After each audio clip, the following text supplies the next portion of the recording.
I'll request members to please rise up for the ICAI motto.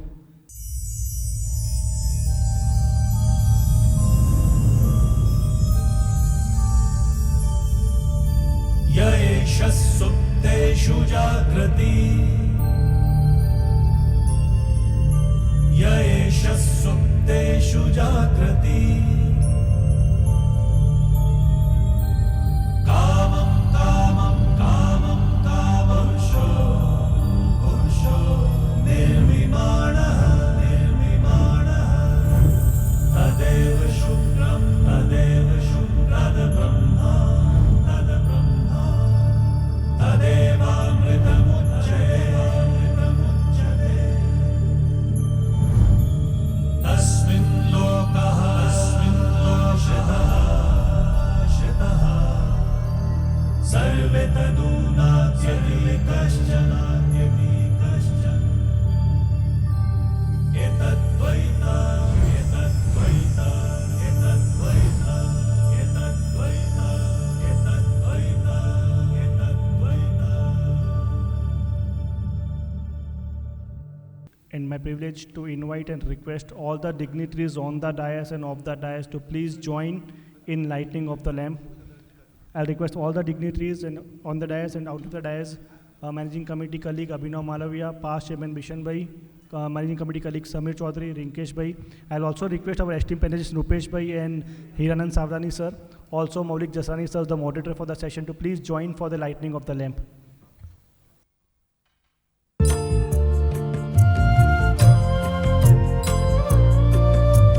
शुभं कुरुत्वं कल्याणं आरोग्यं धनसम्पदः शुभं कुरुत्वं कल्याणं आरोग्यं धनसम्पदः शत्रुबुद्धिविनाशाय दीपज्योतिर्नमोऽस्तुते दीपज्योतिर्नमोऽस्तुते शुभं कुरुत्वं कल्याणं आरोग्यं धनसम्पदः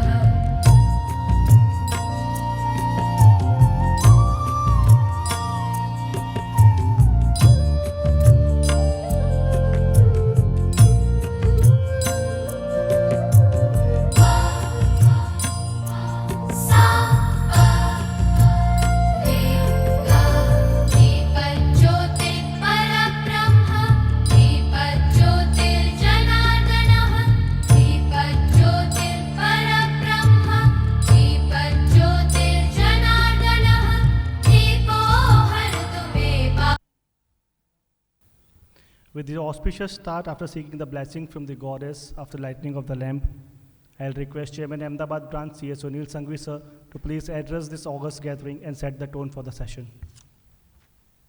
Respected today's Chief Guest CA Sanjay Pongalia ji, Principal Commissioner of Income Tax, Ahmedabad. C. Aniket Bitalati, immediate past President in his absence, he is on way. Chairman of the Committee of Members in Industry and Business, CA Dheeraj Bhai Khandelwal.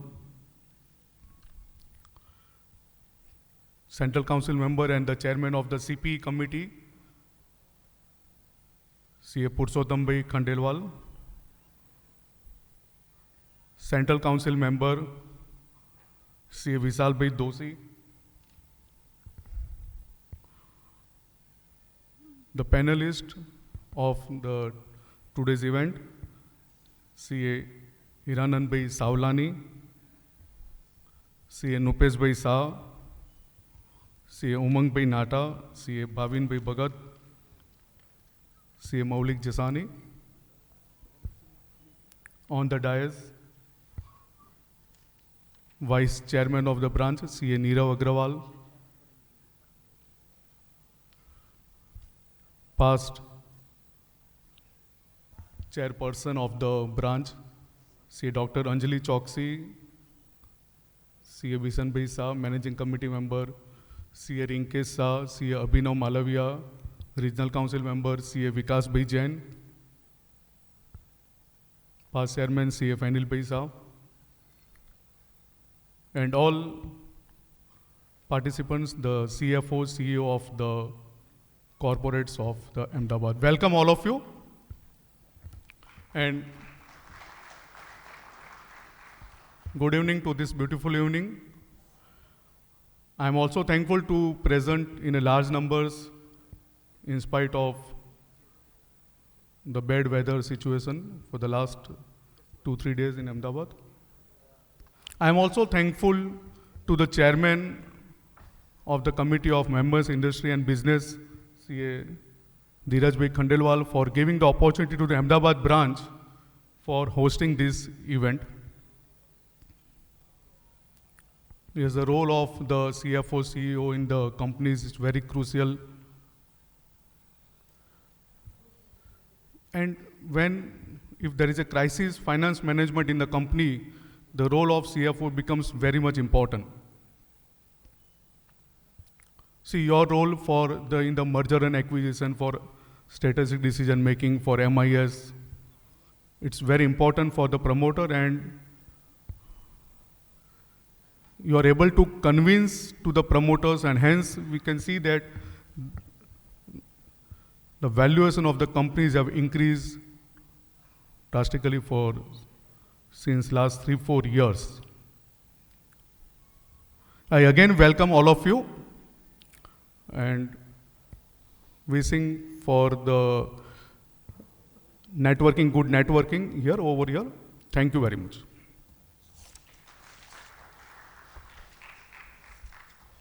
Thank you so much, sir, for setting up the perfect tone for the evening.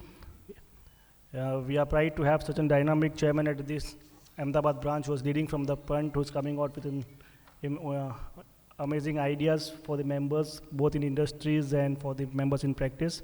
Now, moving forward, I'll request Chairman Ahmedabad branch, C.A. Sunil Sanghvi, sir, and the Chairman CMIB Committee, Dheeraj Khandelwal, sir, to kindly welcome and felicitate our Chief Guest, Sanjay Pogalia, sir, with a memento as a small token of appreciation on behalf of Ahmedabad branch.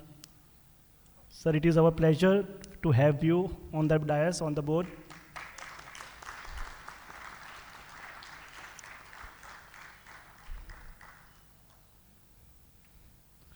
Now, I would like to request my colleagues in Managing Committee members, C.A. Samir Chaudhary and C.A. Abhinav Malavia, to please come forward and welcome Chairman CMIB, C.A. Dheeraj Khandelwal, sir, with a memento. Sir, it is with your kind approval that Ahmedabad branch is hosting such a seminar at such a luxurious and beautiful hotel at Leela, Hotel Leela. Thank you so much, sir, for granting approval to this program. I'll request our past chairperson, C.A. Anjali Choksi madam and Rinkesh Bhai, to please come forward and welcome and felicitate C.A. Purushottam Khandelwal, sir, with a memento.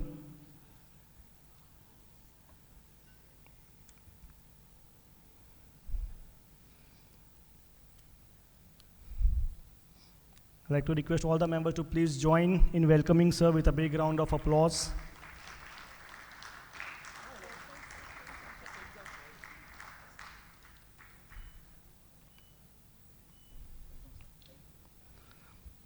Quickly moving forward, I'll request Regional Council member C.A. Vikas Jain sir and our past chairman C.A. Bishan Shah sir to please come forward and welcome and felicitate our Central Council member C.A. Vishal Doshi sir. Again, Vishal Doshi sir, the Central Council member from Baroda, Pride of Gujarat sir.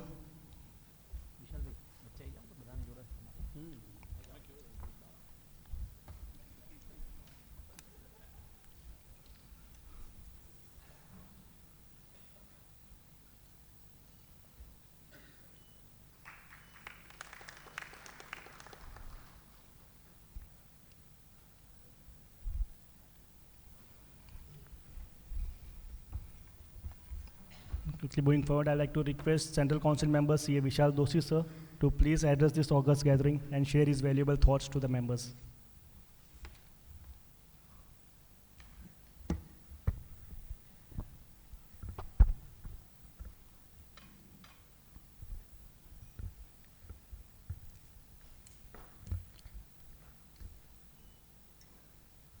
Shri Sanjay Punglia ji, the Principal Commissioner of Income Tax, C.A. Dheeraj Khandelwal ji, the Chairman for the Committee for Member in Industry and Business, the ICAI, very dynamic, hard-working, and a taskmaster Central Council colleague, Purushottam Bhai, sitting on the dais, the chairman of the branch, Sunil Bhai, the other dignitaries on the dais, off the dais, moderators, the panelists for today's panel discussion. Very good evening to all of you.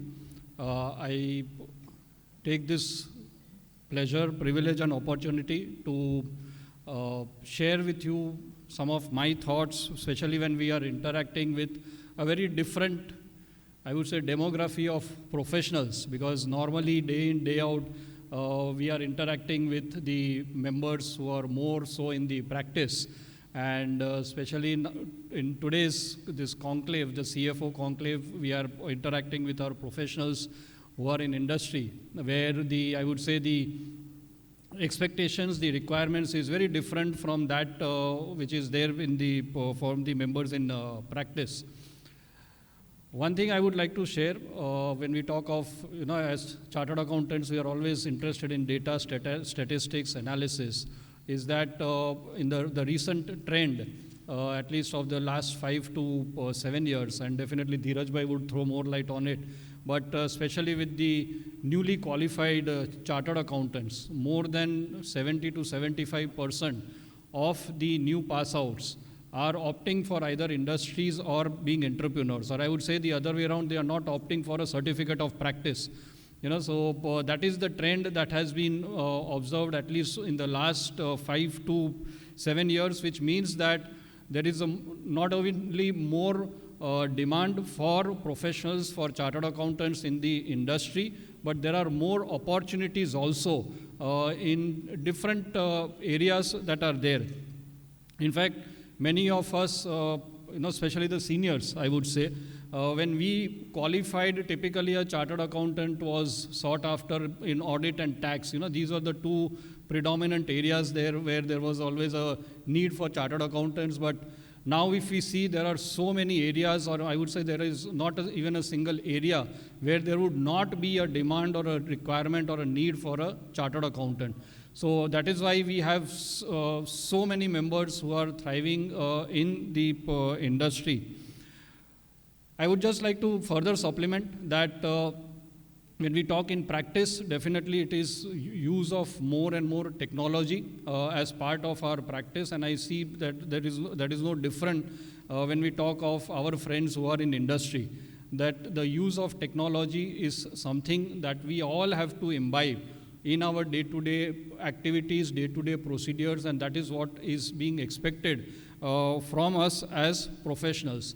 And being in industry, I think the additional role as members that is expected, or that all of you play, is getting involved in the strategic decision making of the organization where you are working or being part of.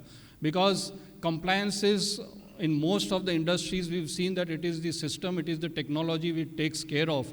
And as chartered accountants, it is more on the decision making, on the data analysis that we have to contribute to ensure that the vision of the organization where we are associated with is carried forward. And I believe that all of you are ensuring that in the day-to-day activities that we do, we imbibe all these qualities that is expected from us as chartered accountants.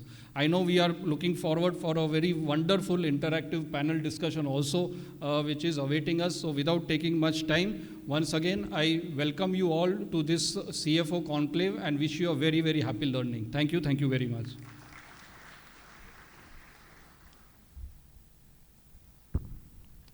So after listening from the one visionary leader, now moving forward, I'd like to request our Central Council member, CA Purushottam Khandelwal sir, to please address the August gathering and share his valuable thoughts to the members in industries. Good evening. Chief guest for this CFO conclave, Sanjay Bhai Punglia, who is also Chartered Accountant and Principal Chief Commissioner.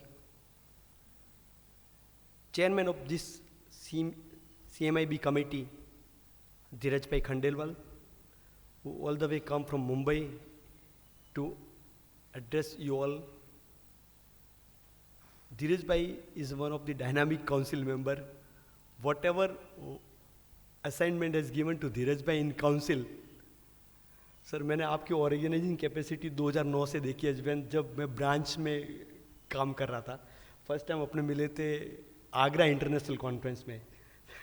बहुत यादें पुरानी है, लेकिन आपको बहुत ही अच्छी तरह से काम करते हुए देखा है. इस बार जो कैंपस हो रहे हैं 60th वर्जन, धीरज भाई ने उसको वर्चुअल मोड से फिजिकल मोड में लेके आए, बच्चों को अच्छे से ट्रेन करके कॉर्पोरेट्स को देवे, ऐसा इनका हमेशा मिशन रहा है. मतलब किसी भी क्षेत्र में जो भी काम धीरज भाई को दिया वो टॉप लेवल पे उन्होंने एग्जीक्यूट किया हुआ है. My colleague in the council, man of audit Vishal bhai Doshi, is always helping to the member, whatever the queries of member in auditing and assurance, is always ready to show all the queries and always answer what is the member raised the issue. Chairman of this Ahmedabad branch, Sunil Bhai Sangvi, who is instrumental in organizing these programs, always ready for the members and students at large. Two joined from the corporate, Nrupesh Bhai Shah, Managing Director of Symphony, whom with I working in 1987, Hiralan Savlani ji, CFO of the Astrals, Vice Chairman of Ahmedabad branch, Neerav Agrawal ji, and of the dais, two past Chairman of Ahmedabad branch, Anjali Choksi ji, Bishan Bhai, Managing Committee Member, Abhinav Malviya ji, Rinkesh Bhai, Sunit Bhai, Samir Bhai Chaudhary, Regional Council Member Vikas Bhai, and all past Chairman Fenil Bhai. I welcome all of this CFO, next CFO meetings. Respect all the members, those who came from the industries. You are on the other side of the table. Friends, you know that institute has been set up under the Act of Parliament way back in 1949. That is the before adoption of the Constitution of India. Thereafter, the institute has been ground by leaps and bounds. Currently, we are having a 176 branch across the country, 51 overseas chapter, 5 regional council, 2 center of excellence, 4,14,000 member, 9,50,000 students. So this is the strength of ICAI. Out of 4,14,000 member, only 1,60,000 member are in the practice, they are COP holder. Rest of all, you are in the other side of table, you are all in the industries or in business. Friends, I always say ICAI is a mother institute. Why I'm saying mother institute? Mother is not giving birth to child but taking care entire life. Just if you pass the examination, we are organizing campus interview for newly qualified chartered accountant. Thereafter, आप हमसे जुदा न हो, हम साल में एक बार आपको जरूर बुलाते हैं कि आप हमारे से कनेक्ट करें. हमको आपसे कुछ चाहिए नहीं, लेकिन आप हमारे ब्रांड एम्बेसडर हैं. आपके परफॉर्मेंस के ऊपर हमारा इंस्टीट्यूट का परफॉर्मेंस है. आप अगर इंडस्ट्री में अच्छा काम करते हैं, बहुत अच्छा काम करते हैं, इंडस्ट्री के ग्रोथ में आप योगदान देते हैं, आप जो भी लॉ है वो पढ़ के मैनेजमेंट को समझाते हैं, मैनेजमेंट को कन्विंस करते हैं टैक्स भरने के लिए, तो आपका रोल जरा भी कम नहीं है. तो हम चाहते हैं कि साल में एक बार हमारे साथ कनेक्ट रहें, आए. और नॉर्मली एक बार हमारे पास कमेटी की cement committee for member in business and public service, उसमें भी हमने काफ़ी chartered accountants those were in the public service, we are also connect to them also because they are also providing service to nation. We always say that we are partner in nation building.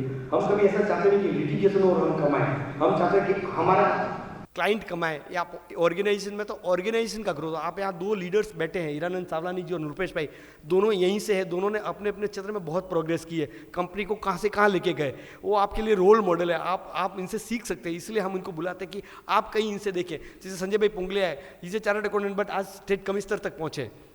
तो जो institute में not only कि chartered accountants को पास करके practice ही करनी चाहिए, बहुत सारे अपॉर्चुनिटीज एवेन्यू अवेलेबल है. अहमदाबाद में एक और चार्टर्ड अकाउंटेंट है उमंग नाटा, इसकी नेटवर्थ है 800 करोड़ रुपीज़. वो भी जस्ट इन्होंने सीए करने के बाद इवोसिस करके कंपनी सेटअप की और 500 एम्प्लॉयज़ को जॉब देते थे इंडस्ट्रीज़ में. और now they have sold this company to Mastek for 500 crore rupees.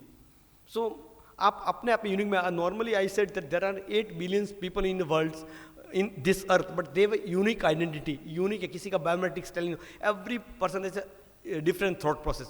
हर अपने अपने क्षेत्र का माहिर है, तो एक दूसरे से कंपेरेबल नहीं है, पर एक अपने आप में सब यूनिक है. So my best wishes to all of you to do a growth in your corporates wherever you do your best. Currently I am looking a CPE committee, which is the mother of all the committees. CPE committee is coming with one dashboard. Normally there are 176 branch and 5 regional council with 2 center of excellence. But all those are doing different programs. You are not aware which branch is doing which program. But we are coming with one dashboard where we list 176 branch in category wise. So you can attend your choice program. 2 center of excellence doing wonderful programs, GST, income tax, practice की पाठशाला, लेकिन कई लोगों को पता ही नहीं है कि वो प्रोग्राम कहाँ हो रहा है. और हमने ये किया कि आप सिंगल विंडो से एक ही जगह से आप पेमेंट कर सकते हैं. तो आपको 176 ब्रांच देखने की ज़रूरत नहीं, आप अपनी चॉइस के इनकम टैक्स के प्रोग्राम अटेंड कर सकते हैं, या GST का, कॉर्पोरेट लॉ का, सेबी का, जो आपको पसंद है, जिसमें आपको इंटरेस्ट हो. क्योंकि यहाँ हमारी ब्रांच तो वही प्रोग्राम करेगी जब ज़्यादा लोगों को इंटरेस्ट होता है, लेकिन आपको इंटरेस्ट है कि मुझे इस फील्ड में कैरियर बनाना है, तो वो प्रोग्राम तो आप उसी मेरी जो पोर्टल है उससे आप देख पाएंगे. दूसरा, we are also coming with the how to mark the attendance. I am not saying about the biometrics. We always full faith on my members, but for the sake of use of technology and convenience, we will send link to the registered participant and we will display one code on the auditorium and you enter this code in the link and you will get the real time CP. So अभी CP के लिए आपको देखना पड़ता है कि मेरा CP हुआ या नहीं हुआ. वैसे तो मेरी कमेटी हर महीने के एंड में आपको एक मेल भेजती है कि इतना CP किया है, इतना बाकी है, बट आपको रियल टाइम कुछ समय में आपको रियल टाइम CP अवेलेबल हो जाएंगे. दूसरा फ्रेंड्स, ब्रांडिंग की बहुत इंपॉर्टेंस है, क्योंकि majority of the chartered accountants newly qualified is working either in the industry और इन एब्रॉड. तो एब्रॉड के लिए ब्रांडिंग के लिए हम लोग काफ़ी काम कर रहे हैं. जिस धीरज भाई की committee last time awards function भी वहाँ किया था, एब्रॉड में किया था, ताकि लोगों को पता चला कि भारत के चार्टर्ड अकाउंटेंट क्या कर सकते हैं. इस बार हमने ये भी ब्रांड किया कि CA इंडिया. लोगो तो था ही हमारा, but we come out with the new logo CA India. We are going and organising the programme in the Middle East. Last year we organising one programme in Singapore. So we now our presence in overseas chapter also. तो जो middle east में हम लोग जो काम करते हैं, वहाँ पे जितनी CA की डिमांड है, बहुत ही अच्छे रिव्यूज़ और फीडबैक है. Indian chartered accountant is very good chartered accountant, they are doing a wonderful job. वैसे ही हम एक प्रोग्राम सिंगापुर के साथ हम ट्राई कर रहे थे कि आप कुछ पेपर एग्जाम करें और कुछ हम करें, लेकिन वो एक दूसरे के साथ पेचअप नहीं हो रहा था. लेकिन जब world Congress of accountant Mumbai में हुआ 118 साल में पहली बार, तो 10,000 लोगों ने वो प्रोग्राम अटेंड किया. उसमें वर्ल्ड से कई जगह से लोग थे. उन्होंने जब अपना ऑर्गेनाइजिंग कैपेसिटी देखा, अपना नॉलेज देखा, उसके बाद जब सिंगापुर के प्रेसिडेंट वहाँ गए तो उन्होंने सामने से मेल भेज दिया अनिकेत भाई जब प्रेसिडेंट बने, तो कि जो सिंगापुर में 6 महीने से ज़्यादा रह रहे हैं उन सबको डिग्री डायरेक्ट देंगे. तो that is an big achievement for our institute. Our institute doing a wonderful job for the members at large. Not only but Dhiraj bhai is here, I will not say much about that, but whenever you require any assistance from our local chapter, our branch is here.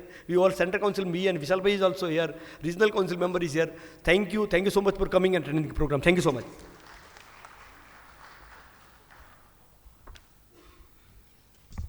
Thank you so much, sir, for your wonderful address to the August gathering and making a point to the crips that members in industries are also the extended arm and the members and stakeholders of the institute, and we are one family. It is been seen that the members in industries are disconnected with the institute, but this is the platform, this is the program which are conducted by the CMIB committee. We are thankful to Dhiraj Khandelwal sir for approving this program and conducting this program once in a year at least, to bridge the gap between the members in industry and the institute, so that institute can put forward their point and worth before the members in industries.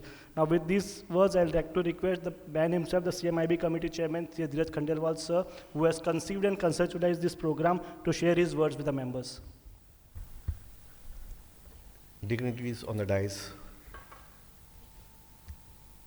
the branch committee people, of course, the chairman of this vibrant branch. You know, the vibrant branch is that, 2 of the past presidents belong to the Ahmedabad city. And of course, the Ahmedabad is on the India map. The Sunil Sangvi, the vice chairman Neero Agrawal, and the today panelists over here, Savlaniji and Nipun Saab, my colleague in the council,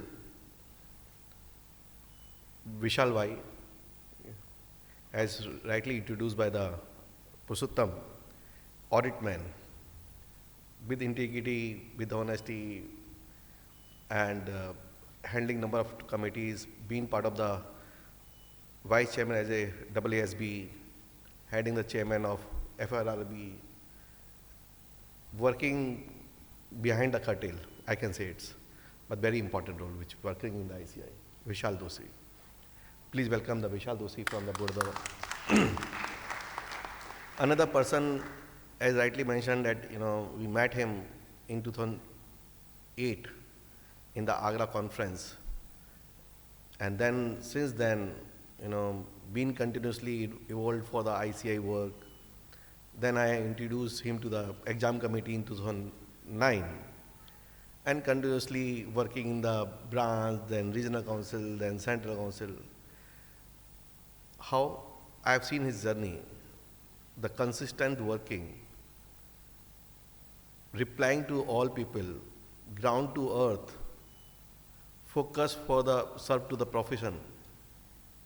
And lastly, I've seen in the 3 years in the council, the committee for member in practice, wherein he tied up number of initiative with various software companies to provide the profession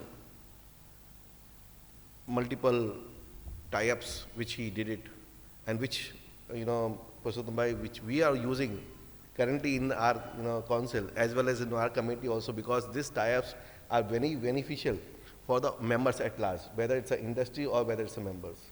So the person who's heading this CP committee, the members are in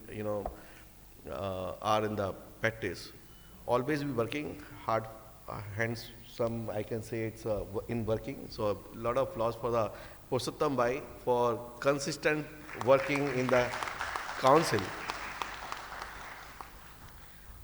The chief guest today, which I called him, I think I can say it's last night, maybe around 8:39, because I know that he go to the bed by 10, and I was just making a plan to be here. I called him up 8:30. He said, I said I am coming over here in particular CFO Next meet. He said, welcome. I said, I wanted you to be part of the CFO Next program. He said, I have some other engagement, 3 farewell meets are there, 5 o'clock, then 6 o'clock, then 3 farewell meets, because he's a commissioner of income tax. And before that commissioner of income tax, he's my good friend, best friend, batchmate, and been into the institute, always connected, always helpful for the chartered accountant. In institute, whenever we called anyone, whether any council member, he's ready to help to the all chartered accountant or institute, always be part of the ICAI is a best body, is none other than one of my good friend, best friend, Sanjay Pugalia. Please welcome him. Round of applause.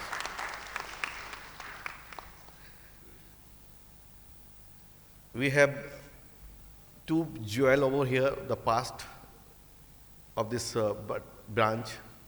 Of course, the immediate past chairperson, Anjali Choksi, who worked very hard last year and continuously, working hard in this, Ahmedabad branch. And another, I can say, is my friend, brother, which I found 2 years before in this Ahmedabad branch, is none other than Bisan Shah. So I found him a very aggressive, and when we were organizing a startup program, and he meticulously worked with the MOU, with the iHub, and also he worked for instrumental for the residential program in iHub as a startup program certificate course. And all my buddies, always all chartered accountant, professions, people, CFOs, and CFO Next, of course, this program made for the CFO Next, member industry people who is looking to be occupy to the CFO Next position. And those are the chartered accountant who is a CFO, who is looking forward to be a next CSO in the level of CEO and CEO. because we have the example of the Nipunsa, who is also MD of particular company as a chartered accountant. We have the example of the Sanjay Pongalia being as a chartered accountant who occupying one of the top posts as a commissioner of income tax. This institute consists of more than 400,000 members, and out of the 400,000 members, 60% populations, which comes to 240,000 members, belong to the member in industry and business. And that's the important aspect. The 40% we institute is working for the member in practice, but 60% over the years is grown such a big, large institutions for the member in industries. And very least connected, least interested, least to celebrate it, we are the largest people, least, to have the network. Why? I know this committee is only meant for you. This is the largest committee. The committee is formed in 1995 with the vision of that, to place our chartered accountant into the various industries. And 2005, we started twice the campus placement program. And when I was the chairman of this particular committee in the region, in 2007, when we thought we have seen a lot of chartered accountant are occupying a best of the best positions, why we should not recognize them? And we started the CA Leader Award in 2007, and still continuing it since 2007. Last 17 years, we celebrated all the leaders who occupy the seat as a leader, whether CFO or CXO, as a CEO. Then after, why only the campus placement for the newly qualified? Why not for the experienced chartered accountant? We started again the placement for experienced chartered accountant. I was the chairman of this particular same committee in 2018. We started the career ascent program. Then people make the noise, why in the Mumbai and Delhi and Kolkata and Chennai? Why not it should be around the corner? Then we thought no, of course. It should be a round the corner, placements. The technology has given the edge, and we started CA Job Portal. But maybe from last 4 years, 5 years, it's not been, active. But we are relaunching soon. In the month of October, we're going to launch with having the AI tools. We're going to provide the placement for across India, not only India, outside India also. When we talking about people in the overseas, people ask that, because in 2018 itself, we started placement of chartered accountant overseas. In 2018, we placed more than 100 chartered accountant, and we're still continuing it. As of now, out of the 400,000 members which we are having, and out of the 260,000 members which are in the industries, the 40,000 members are settled in abroad. More than 40,000, I can say it. And that's the strength of the course curriculum of the degree which we have, the chartered accountant. The value of the chartered accountant is much more. Because when I was attending last year the Geneva summit, the WTO summit, and I met the ambassador over there, then he said, I found 10 chartered accountant who's working in the WTO, different companies. They are very meticulous, they are very hard workers, they are the leader now. He said, why not you set up the ICAI office over here in the Geneva? We need, the ICAI should be a occupying position. And once you will be there, India going to lead across the world by having the chartered accountant as a CFO in that particular company. And that's the image the ICAI, a chartered accountant, carry across over the world. We have people in the Australia, where you name it, in the Zurich, Geneva, more than 100 chartered accountant, 10 to 20,000 in the UAE. So across the world, we have our people are working.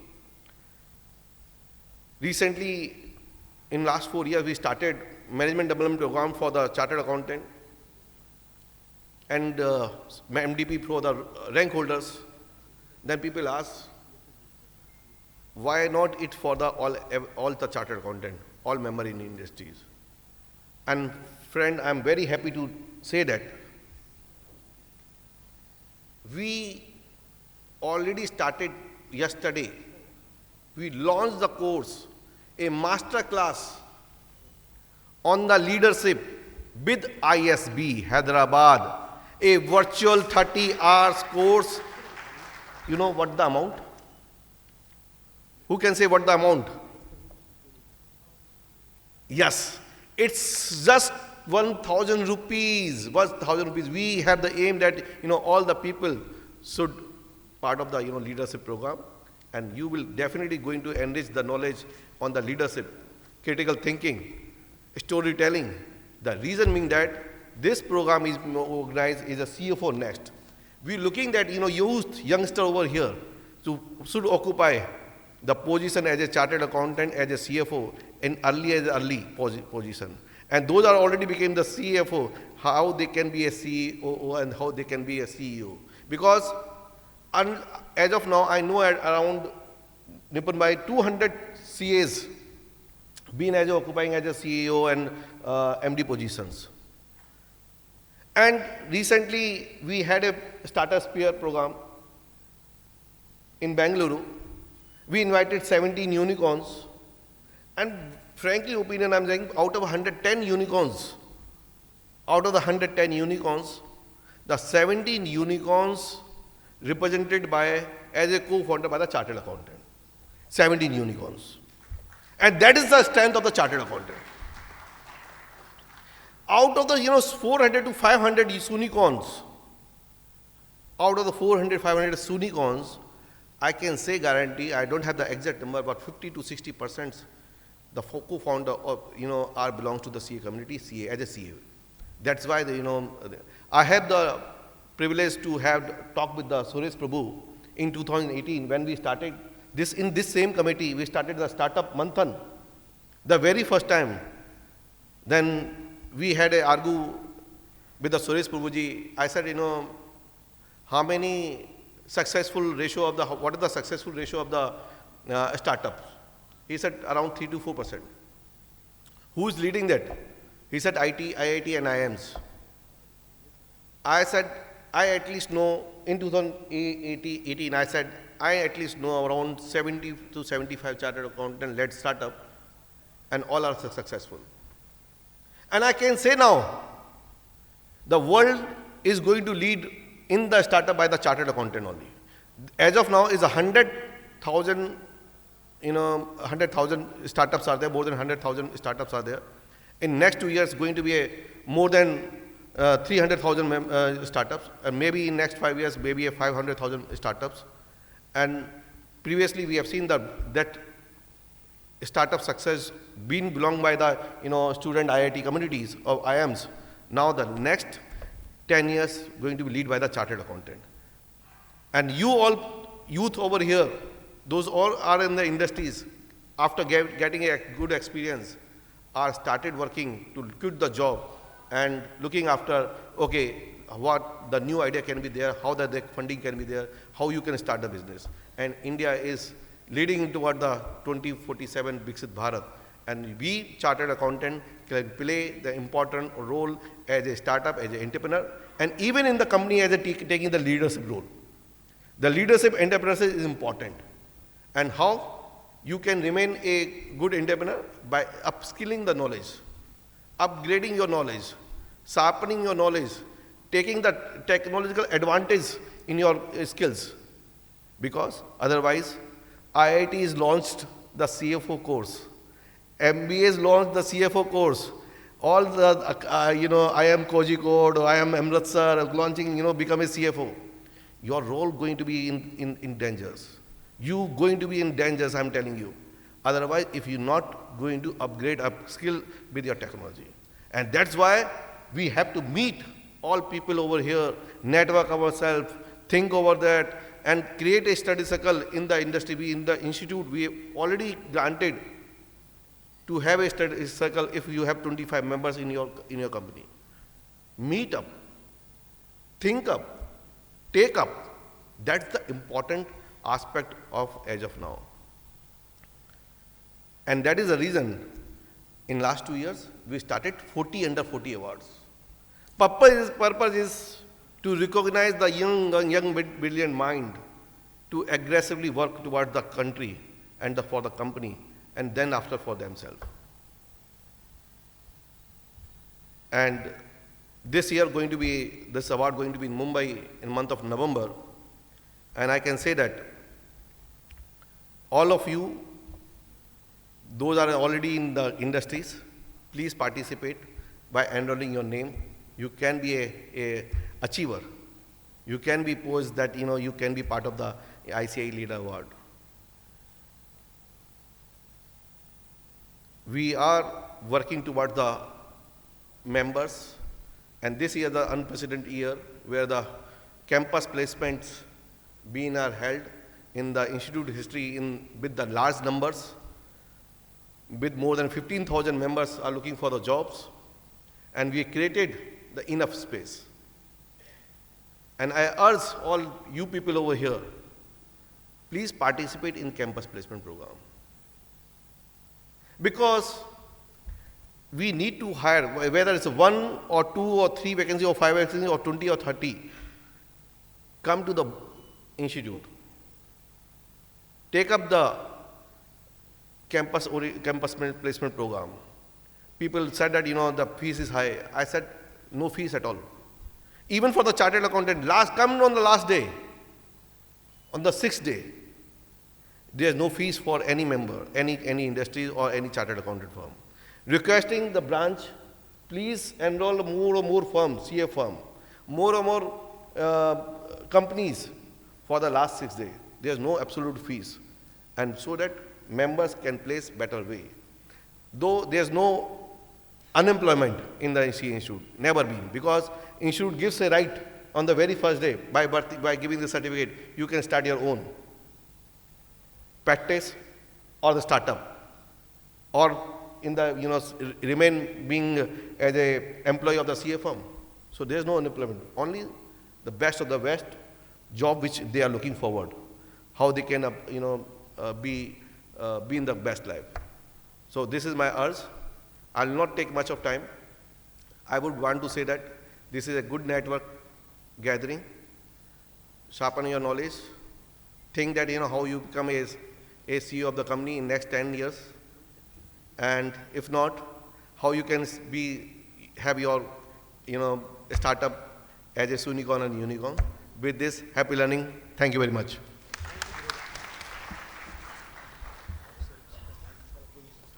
Thank you, Dheeraj sir, for your wonderful deliberation to the members in explaining the initiatives at ICAI level which can relate to the members at large, which are beneficial to the members, because frequently we are getting the questions especially from the members in industries, what institute is doing for us. Thank you for highlighting the points to the members.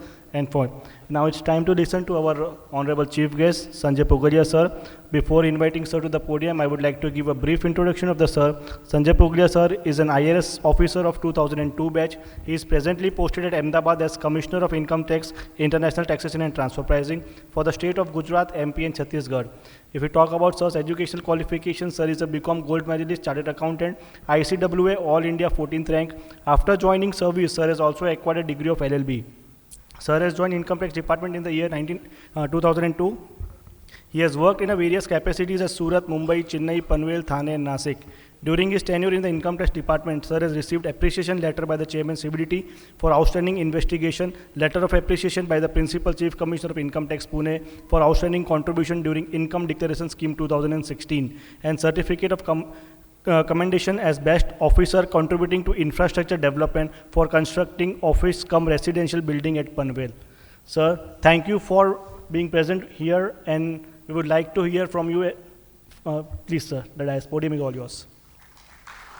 I request members to please welcome sir with a big round of applause. Respected dignitaries on the dais, off the dais, a very warm good evening to each one of you. When I was invited yesterday by my friend Dheeraj Khandelwal, my first reaction was, I'm an odd man out there. This is an event of CFOs and CEOs. and I am just a small commissioner. A world comprising of 195 countries. India is one among them. 28 states and 8 union territories. Out of them, Gujarat is one. In Gujarat, again, we have 33 districts, and I am commissioner in just one of the district. So how can you invite me as a chief guest? I don't deserve to be there. But out of friendship, I had no choice but to come here. I am here not as a taxman. I am here as your professional brother, as Chartered Accountant Sanjay Punglia, not as a IRS Sanjay Punglia.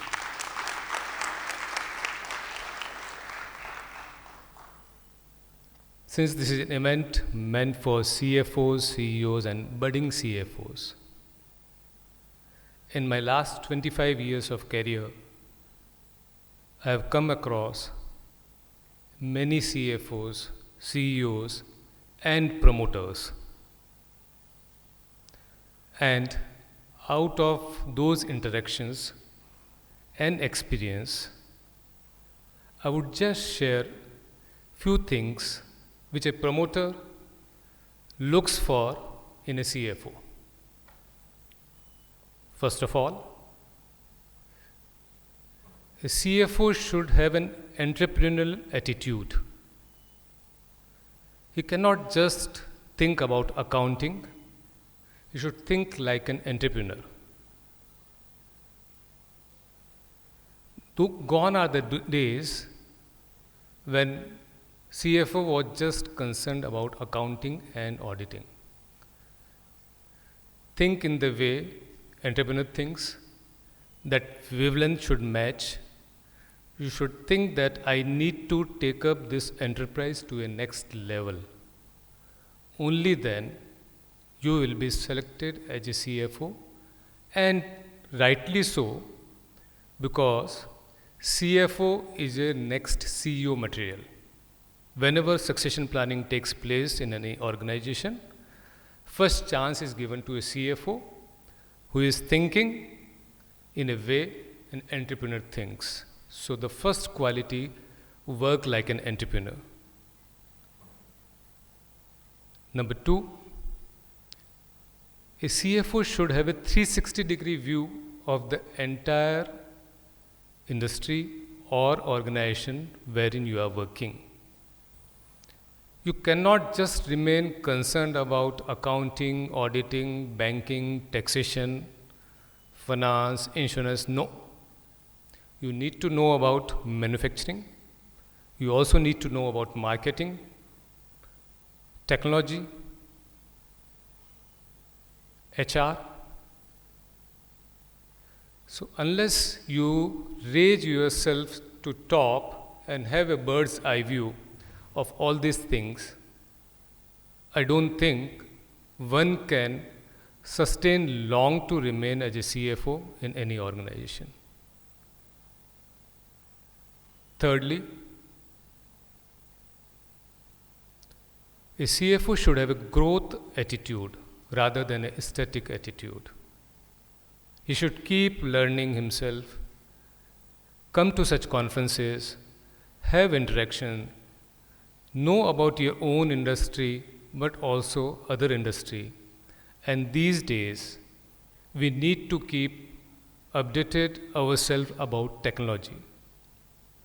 How we can use artificial intelligence in better analyzing the balance sheets, machine learning models,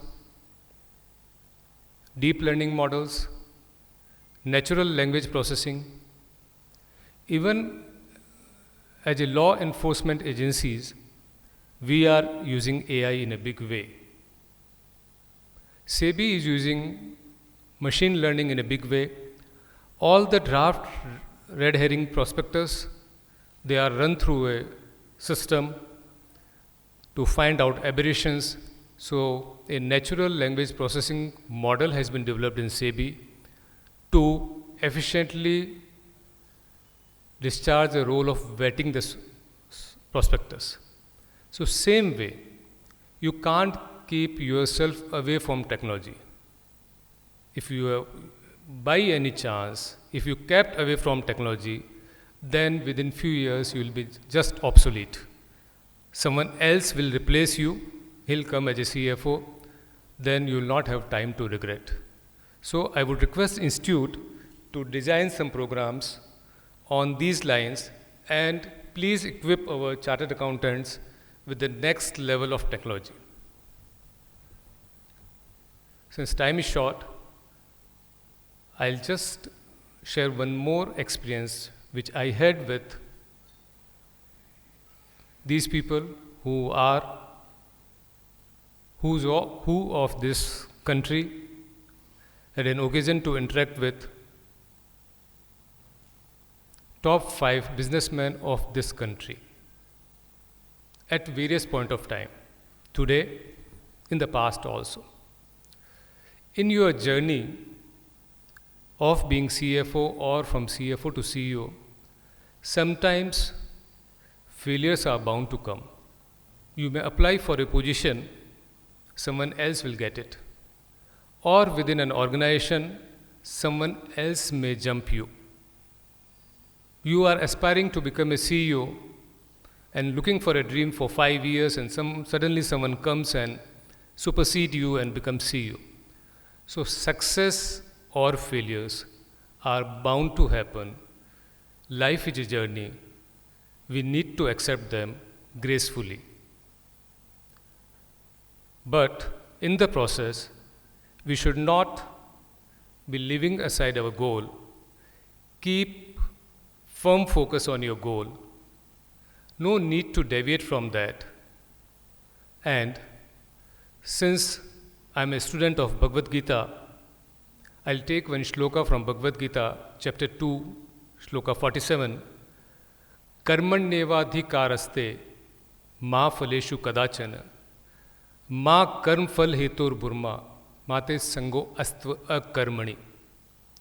So do your karma, do your duties, don't get attached to the results, because results depend on so many factors. But at the same time, never consider yourself to be cause of action and never get attached to inaction. So these are the 4 limbs of this shloka, which are quite relevant to all of us. We have to always give our best. Results are not in our control. Let's say we prepared our best, tried for a position, but someone else is better prepared than us. Someone else is having better exposure than us. You may apply for a IPO, but someone sitting in SEBI, he doesn't get convinced with your idea. He may reject your prospectus. So there are so many possibilities. So always keep in mind that we need to give your best and live, rest on destiny, other factors. Those who believe in God, I say to them that give your best, leave everything to God. And those who follow Swaminarayan, I would recommend them to read Vachanamritam. Those who are Jain, I would recommend them to read Jainism, because right now I am reading Jainism. I've also gone through little bit on Bible and Quran. All these scriptures are well tested their times, and there are great learnings hidden in each of these scriptures. The only thing is, we need to take it in right perspective. On this Sunday, I was delivering a session in MNIT Jaipur, first year students who joined engineering college. I told them the same thing. They asked me a question that if we don't get attached to the results, then how do we do our work? Same question rose in the mind of Arjun. So immediately next shlok 2.48, Krishna responded to that. I'll read out. Yogastha kuru karmani sanga tyaktva dhananjaya siddhi asiddhiyo samo bhutva samatvam yoga uchyate. Translation is, be steadfast in yoga. He is telling to Arjun, be steadfast in yoga. Do your duty in an equipoised manner. Maintain your equilibrium in success and failure. This is called yoga. So, yoga is what? In our context, it's a skill of doing work efficiently without getting disturbed in success and failure, and just focus on our goal. So, dear friends, this is all for this day. Thank you for giving me this opportunity and attending this august gathering of CEOs and CFOs who are achievers in their own respect. Thank you very much. Thanks again. Jai Hind.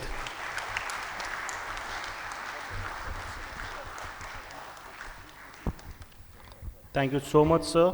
Now it is with immense pride and pleasure that I stand before you today to extend a heartfelt thanks to all the dignitaries on the dais for sparing their valuable time and sharing their valuable thoughts to the members in industries. This unique flagship event is a small step of ICAI towards the members in industry that bridges gap between institute and the members in industries. Thank you all for joining in large numbers. With a quick change of dais, we're starting with a panel discussion. We have all the eminent panelists with us and a moderator, Maulik Bhai, is also with us. With a quick change of dais, we are quickly starting with the panel discussion. The panel discussion, I would like to take an opportunity to welcome each panelist, and before that I'd like to give a brief introduction of each panelist. I'll start. Nupesh sir, please join us on the dais, sir. First we will start with Hiranand Savlani sir. Hiranand Savlani sir is a Chief Financial Officer and Executive Director at Extra Limited. He is a finance professional with more than 30 years of experience. He holds the qualification of Commerce Graduate, Bachelors of Law, Chartered Accountancy, CMA and CS. But during the last 30 years of his journey, sir has served the following company: Kalpataru Power Limited, Dynamic Industries, April LLC Group. Sir is currently working as an Astra Limited as a Chief Financial Officer and Executive Director. During last 30 years, sir has worked with the multiple divisions in the various organizations as accounts and finance, costing, import, export, treasury, handling and public issues QIP. During his journey, sir, with the current company Astra Limited, he joined company at 15 crores of turnover. Now the company which is holding of more than 6,000 crores as a turnover. With this big round of applause introduction, I'll request all of you to please welcome sir with a big round of applause. Chairman. Now I'd like to introduce CA Umang Nahata ji, our second panelist. Umang Nahata sir is in Board of Director of Mastech Limited, a managing partner, Orange Bit. Umang Nahata sir is a seasoned entrepreneur who founded and served as CEO of Evosys, building it up to one of the most valuable Oracle cloud partners globally. After its acquisition by Mastech in 2020, Umang sir took the helm of Oracle services within Mastech, where the business continued to thrive, driving significant growth and attracting numerous strategic customers across geographies. In 2023, Umang sir transitioned from his executive role and became a non-executive, non-independent board member of Mastech.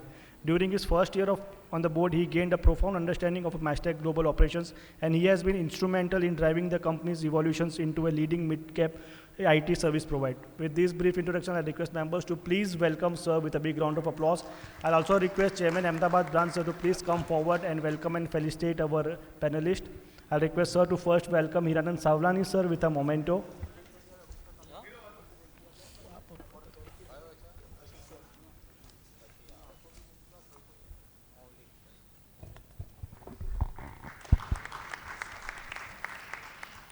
I'll request sir to please present on the dais to welcome and felicitate CA Umang Nahata sir with a memento.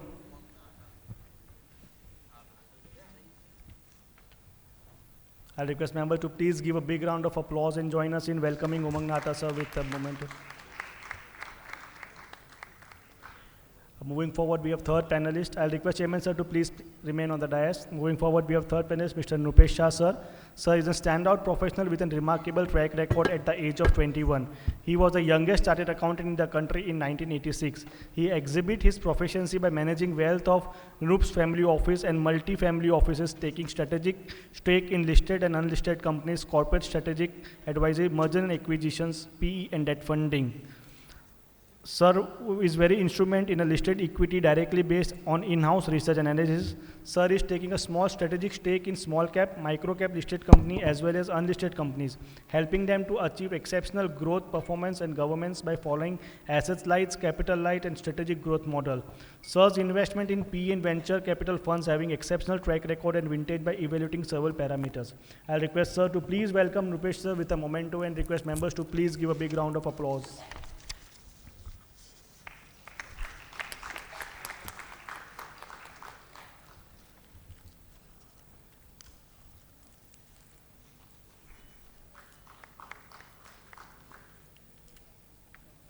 We have with us our fourth panelist, Mr. Bhavin Bhagat, sir. Sir is at present the president of Corona Remedies Private Limited, a pharmaceutical company. Sir is aged of 45 years and experienced finance professional with a well-demonstrated exposure of working in the pharmaceutical industry since last 19 years with a total experience of 21 plus years. Earlier, the sir has worked with the Claris Life Science Limited for 6 years and since last 13 years working at Corona Remedies, our fastest growing pharmaceutical companies in India, in top 30, currently ranked 30th in Indian pharmaceutical market out of 1200 players. Sir is skilled in corporate strategies, finance and account, merger and acquisition, treasury, investor relationship. If we talk about sir's qualifications, sir is a chartered accountant, IIM Calcutta graduate, IIM Ahmedabad for upgrading skill set and networking. Sir is also MQM and law graduate from Gujarat universities. I'll request Chairman Ahmedabad, sir, Sunil Sanghvi, sir, to please welcome Bhavin Bhagat, sir, with a memento, a small token of appreciation on behalf of Ahmedabad branch.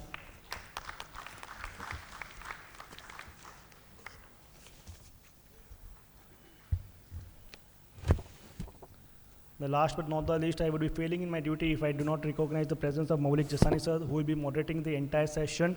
Maulik Jasani sir is an associated with Harsa Engineers since last 6 years as a VP Finance and Group CFO. He is holding CA, CS and CMA qualification and a membership. He is also holding bachelor's and master's degree in commerce. Sir has been honored with the CA Business Leader 40 Under 40 Award by the Institute of Chartered Accountants of India in February 23. Sir has also been honored with Dun & Bradstreet Finance Elite 2024 Awards by DNB in July 24. He has over 17 years of experience in finance and was actively involved in listing process of Harsa Engineers and various merger and acquisition activities in his tenure with Harsha, Zydus and Biotech Group. With this brief, I'll request Chairman Ahmedabad sir to please welcome Maulik Jasani sir with a memento, and I'll request Ms. President to give a please big round of applause in welcoming sir.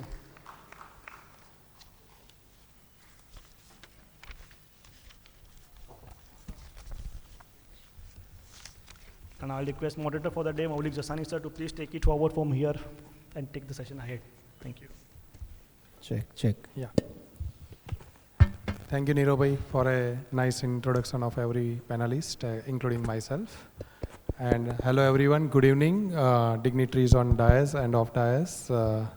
Thanks for your patience, and I'm honored to take this opportunity to moderate this panelist discussion with a very learned members on the dais and who has made actually Ahmedabad very proud in the various aspects, be it a Mastec or Corona Remedies and very well known Astral and Symphony company, which is very much face of the Ahmedabad city.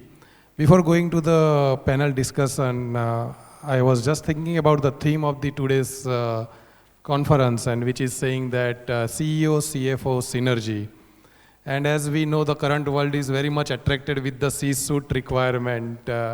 And we have observed that various CXO has been emerged day in and day out. And I remember one of my boss has told me in past that don't look for a stamp as a CXO, but really work for a CXO role.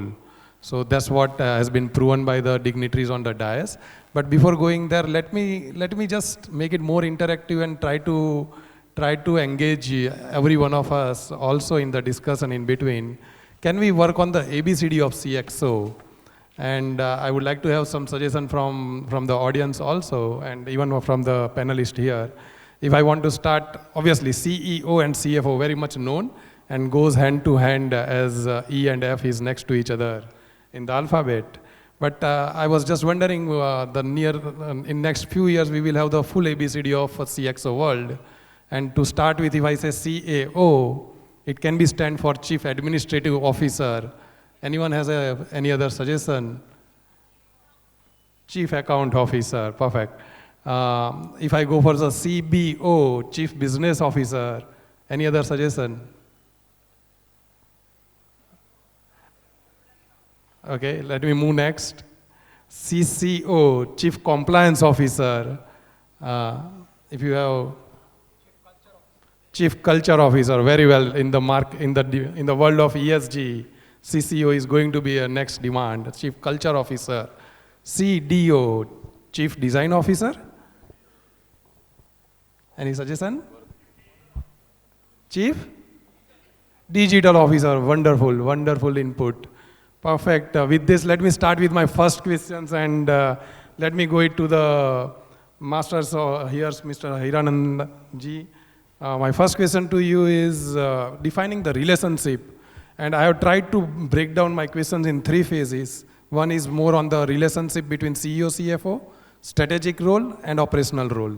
So on the first part, my first point to you, Hiranand ji, is how do you define the relationship and which is the ideal relationship between CEO and CFO, and what are the key characteristics to achieve the synergy? I think I'm audible? So I think the relationship I can define just like a 2 sides of coin, because without a one side coin is not valuable. So in the organization also the relationship between the CEO and the CFO is like that. The biggest thing within this relationship is the trust. If you don't have a trust and transparency within the two, then I think it is very, very difficult and painful for any organization to hold these 2 positions. The first thing is, within these 2 positions, there should be a very much trust within each other, so then only they can function. Otherwise, what will happen that the CEO will be thinking in one direction and CFO might be thinking in another direction. And both roles are different. It is not the same role. It's a complementary role. So no one can function without other. So we have to also understand that if there is no harmony within these 2, it is not going to work in the favor of organization. So the first thing is that. Second is the alignment of the vision, because every organization has a goal, visions, what to do in next 5 years, 10 years, 15 years, that every organization has a vision.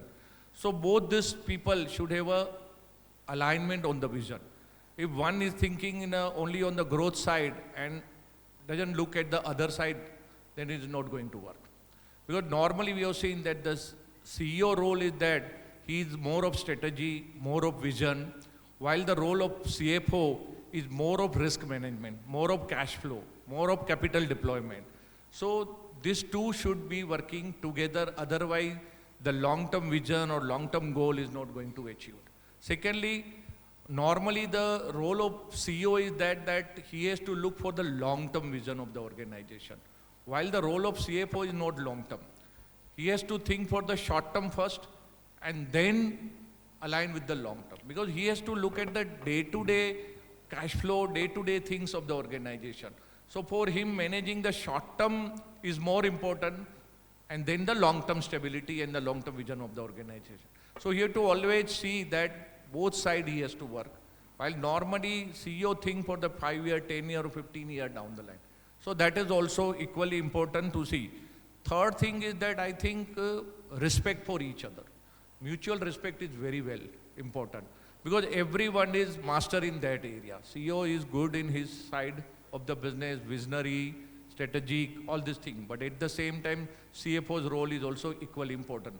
So we have to see that we have to respect each other. If there is no respect, mutual respect, if someone thinks that I am the bigger and the other guy feels I am the bigger in the organization and there is no respect to each other, then the organization can't grow. So we have to also see that there should be a respect to each other. And then if these kind of qualities are there, and then the openness. That is very much required in any organization. If you don't have open communication within the two, then I think it is very difficult. So openness is very much required, because otherwise you can't solve the problem or you can't solve the crisis. Whenever crisis come, if there is no openness, if we play a hide and seek role, it is not going to work in the favor of organization. So we have to also see there should be an open dialogue. Of course, formal dialogue will always be there, but at the same time, informal things play more important role than the formal thing. So many times it may happen that informally many things are decided and then it is put in the formal way. So we have to also see that there should be openness before doing any activity or going to the board or going to any decision making process or maybe a formal meeting with the heads of the organization.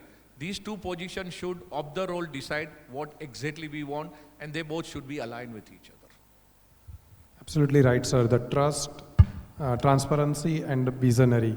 Nupesh ji, can I have your thoughts also on the same ground, and what are the synergies one look forward for CEO and CFO relationship? Yeah, thanks. So just on a lighter side, the difference between CEO and CFO is CFO understands the cost and he doesn't value anything, and vice versa for CEO. So that's the definition of CEO and CFO. By the way, I think about 3 decades before, Bill Gates, the founder of Microsoft and famous CEO, he had said that when there are most complicated aspects, when the tasks are the toughest, he likes to identify the lazy person so that he can simplify the task. So that is the trick and technique of any successful CEO. So by the way, I think very clearly the role of CEO and CFO are quite complementary but quite different. As far as CEO is concerned, his role is vision, mission, goal, philosophy of the company, kind of the culture, and broad kind of the resource allocation. As far as CFO is concerned, the role is financial strategic planning, resource allocation, major contribution in governance, budgeting, MIS, and sticking to the ethics of the company. So as long as these are well understood, they complement each other, they understand each other, they respect each other, organization is bound to do well. Yeah, indeed, sir, great.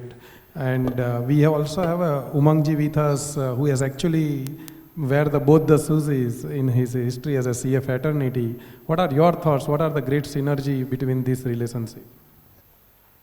Yeah, I mean, interestingly, right, so I've worn all hats, CEO and director, and now working with the CFO again as a CEO. My view, and this is my experience of working with a variety of 3-4 CFOs that I've worked as CEO with. The personality between the CEO and CFO, and maybe it is just because of their role, they're quite different personalities. The CEOs are generally much more growth oriented, and they would want to look at everything from a growth momentum, much more optimist in terms of even if they don't see the gap, even if they don't see the road, they'll still try to bridge a gap in their mind. So CEOs are far more optimists in their style of working. CFOs on the other hand are much more realistic, in fact to a degree conservative sometimes, and they would always keep challenging the CEO, saying that while growth is great, do we really have the money, do we have the capital, do we have the business plan that we can deliver?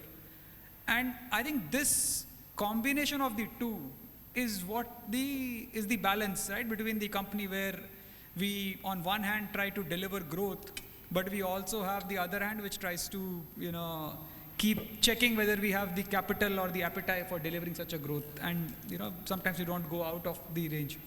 So that relationship of balance between the two, I think, is another interesting. Of course, transparency and everything else that my colleague shared are equally important. One last thing that I would share over and above all of this, I think both of them have to be really good critics of each other. Like I said, their personalities are different and they have to have this combination of open and transparency, but they also should have a channel where especially the CFO and his ability to critique the CEO and challenge him on his policy, his approach, his vision, his direction, the way he deals with rest of the organization, budgets, costs, many other areas. So the CFO actually becomes an interesting critic to the CEO on holding him tight. Similarly, the CEO generally, at least that's what I've seen in my role, is tries to put some more optimism to the CFO, saying that we'll deliver what we have. But I mean, CFO's role, I thought he really is the one who keeps the CEO in check. Great, great. Effectively, I heard all the attributes which is applicable to a successful marriage. That's the same marriage applicable to CEO and CFO. If you want a successful organization, you need a healthy marriage relationship between CEO and CFO too. Don't take it as a real marriage. Okay, moving to the next, Bhavinji, I have a question for you on the technical integrations, when especially technology is changing. What are the role technology play in enhancing this relationship, synergy, and particularly when it is data-driven technology? So I would like to share my thoughts on it. See, first of all, CEOs are always more and higher on business, right?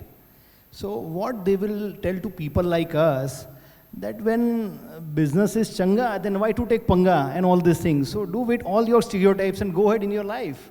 So it is the role of the CFO who should guide him, update him, upgrade him about all the technological advancements being prevailed in the industry and the market, because only with the help of this all technology, AIs and helps, you can achieve your task, what you have to do. Because as a CFO, you have to work as a catalyst, right, to the ideas and innovations what your CEO tells to you. So as a part of catalyst, if you want to work effectively and efficiently, you should have all your horses on the play in the form of all technological advances. So from a technology advancement side, you have to convince your CEO and the other teams with the help of your CTO that this is the need of an hour. If you are riding on a tele, then you have to shift for SAP at some point of time. So that point of time has to be decided by CFO, because he is the sole person of the engine who can drive the business at large. So advancements and change and adoption in technology is very crucial role which a CFO has to understand first and explain to their CEOs so they can both work hand in hand at the end of the day. Thank you. Great insight. And let me move my questions to this duo, how it impacts to the culture. And let me start with the Nupesji first. What do you think, sir, how this duo affect the ethical culture in the organization? How it impacts creating an ethical culture in the organization and bringing a good corporate culture practices?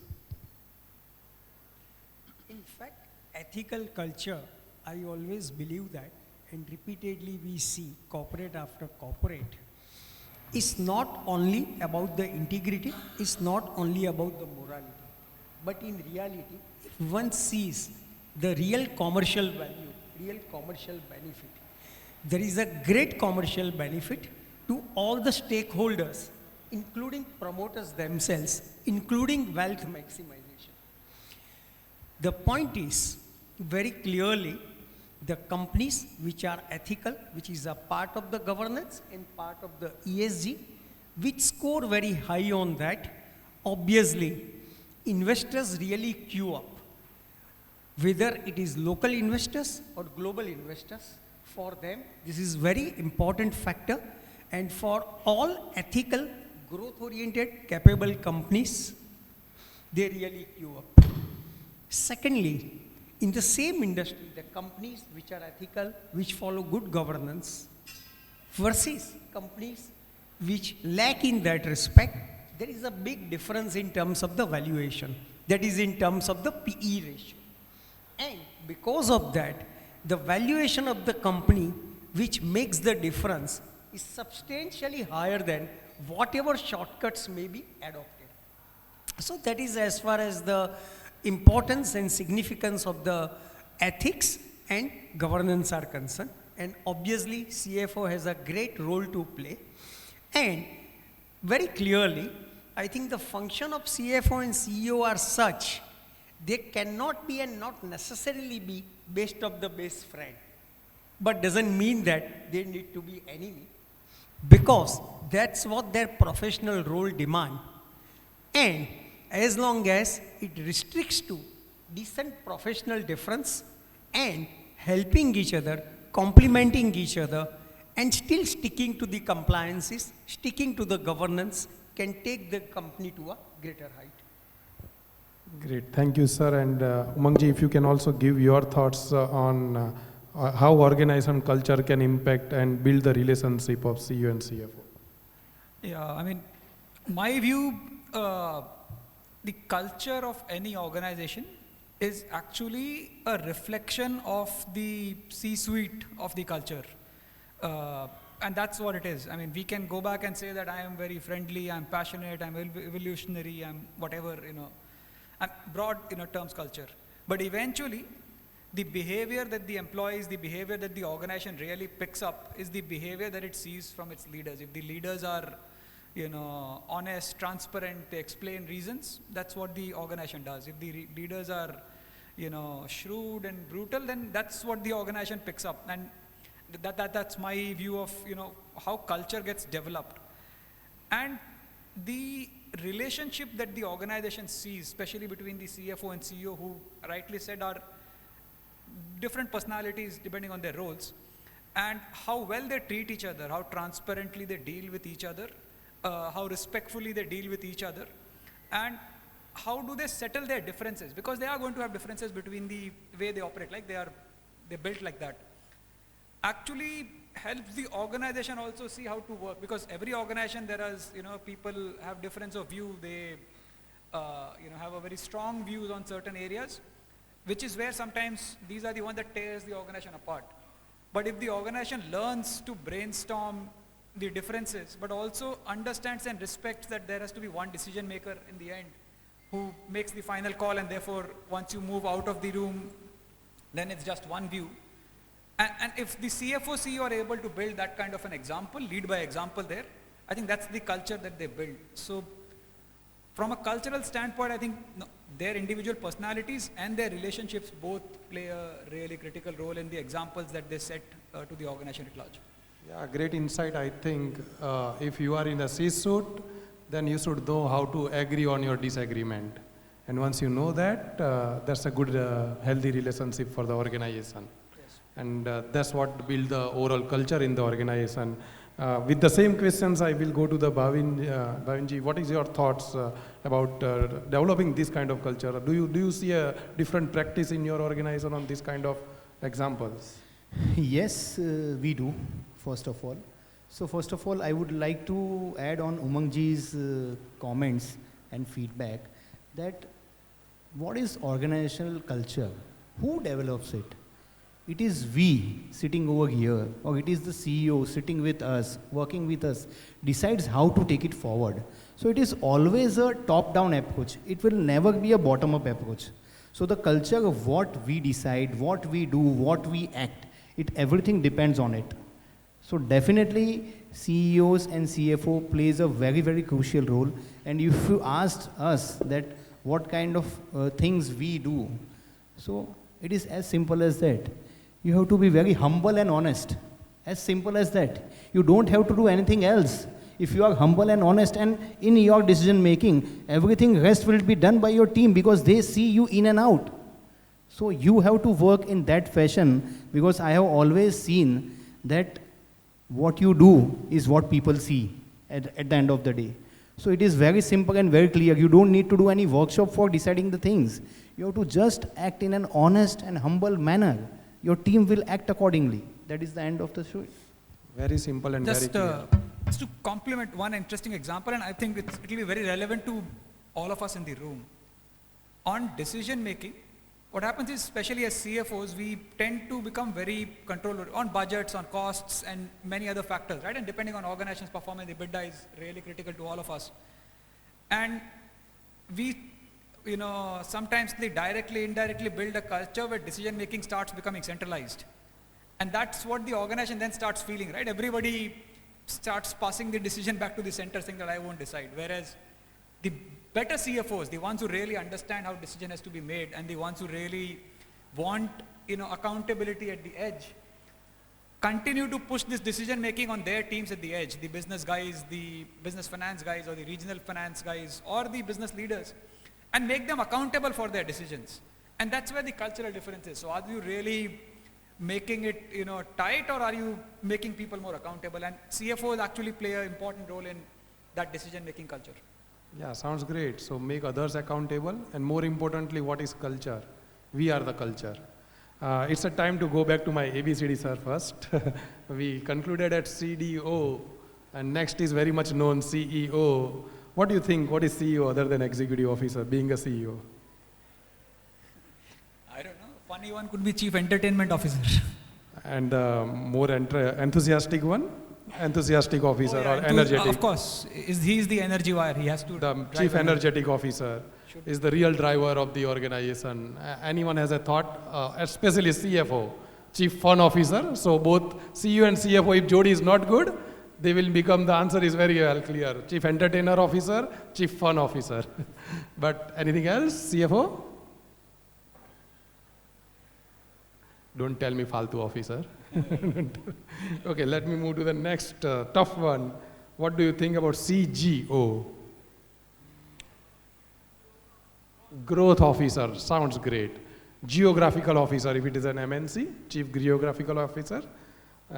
Let me go to the next, CHO, CHRO, very much known to us, human resource officer, chief health officer, because of the ESG moving out. Anything else? Chief happiness officer, lest fun and entertainment continue. Chief happiness officer. And really there is a chief happiness officer in many of the hotel industry. They have to ensure that their customer happiness is being intact. Yeah. Moving to the next, CIO, Chief Investment Officer, Chief Information Officer. Yeah, very much well used nowadays. So this is what we have already created, ABCD of CXOs so far. Let me move to the next question with the Nupesji, because he might have to leave early. Sir, my next phase is about strategic and how the strategy is being implemented. One question is about what are the M&A being done, and whether it was a hit or miss by the organization during that M&A activity, and what were the major learnings, if you can give the insightful learning based on your real experience on the M&A activities done at Symphony. So in Symphony, over a period of time, we have made 3 overseas acquisitions, and we would have evaluated at least 200 merger acquisition opportunities. Very clearly, from day one, the principle has been, it must be about the core business of the company. Secondly, ours is such a business, more than 90% of the profit after tax is a free cash flow. Ours is an asset-light, capital-light business model. And our payout policy is also very clear, at least 60% of the PAT to be distributed. In reality, our distribution is more than 80% of the PAT. However, when it comes to M&A, it has to be value accretive, and if it passes through those parameters, then only we even take it to a next level.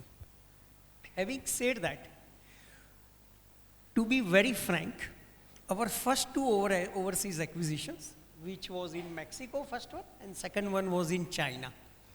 Both were Chapter 11 companies, both were bankrupt companies, and first company in Mexico we acquired for $350,000. And that was the company whose founder almost 80 years before had invented and patented air cooler in United States. So it was like parents of air cooling industry. And until 2008-9, it used to be the largest air cooling company. However, 4 or 5 years before, when some PE fund acquired it, it became cheap. They completely messed up the operations. But its enterprise value was close to $16 million. In about 3 years' time, as per our philosophy, we converted into asset-light, capital-light, etc. Finally, we took it through Chapter 11 proceedings and settled everything in about $3.5 million.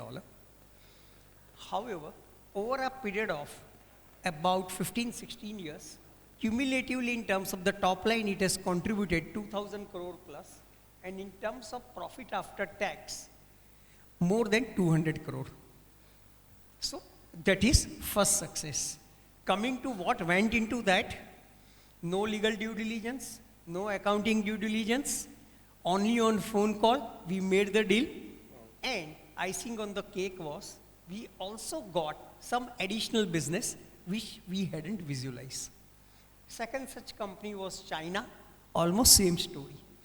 And third company which we acquired in 2018, we carried out very in-depth accounting due diligence, legal due diligence. We had hired several consultants in the country as well as there, and that is the company having the maximum difficulty as of now. Wow. And that is the company where we have paid large amount and still we are struggling to revive it. The point is, however, in all our overseas companies, we haven't appointed any Indian CEO or Indian CFO. We are very clear that there has to be local culture, local customs, and that's how the company thrives. What we try to do, whatever is our symphony, philosophy or business model, we like to implement through the local team. And that has worked well. Secondly, what we have learned based on the last acquisition, as far as possible, never pay upfront.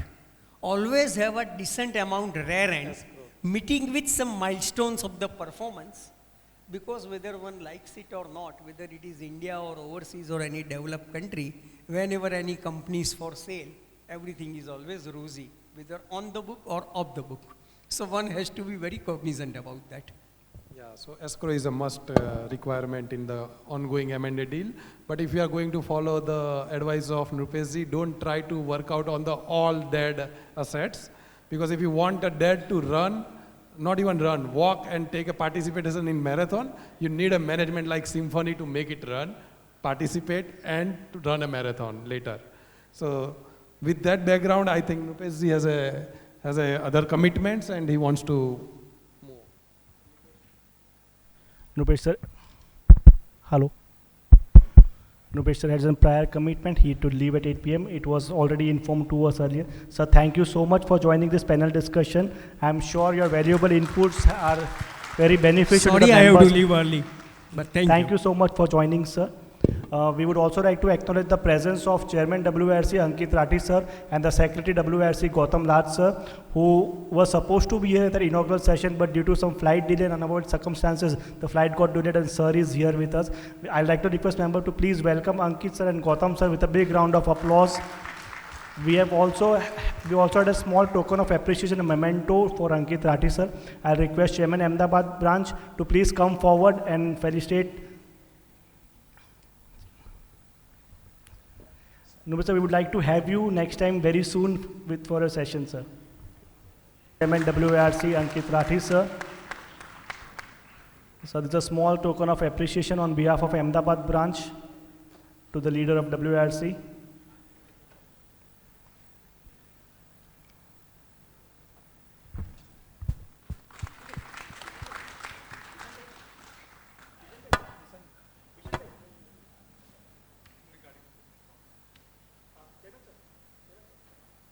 I'll also request Chairman sir to please welcome and felicitate Gautam Lad, Secretary WIRC. It is indeed a pleasure of Ahmedabad branch to have the presence of office bearers of WIRC with us.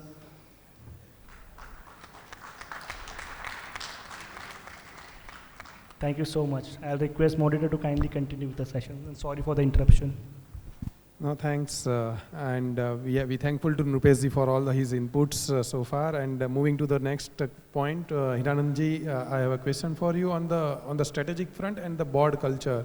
So how do CEO and CFO collaboratively manage relationship with the board members, especially when you have to convey a unified strategic visions?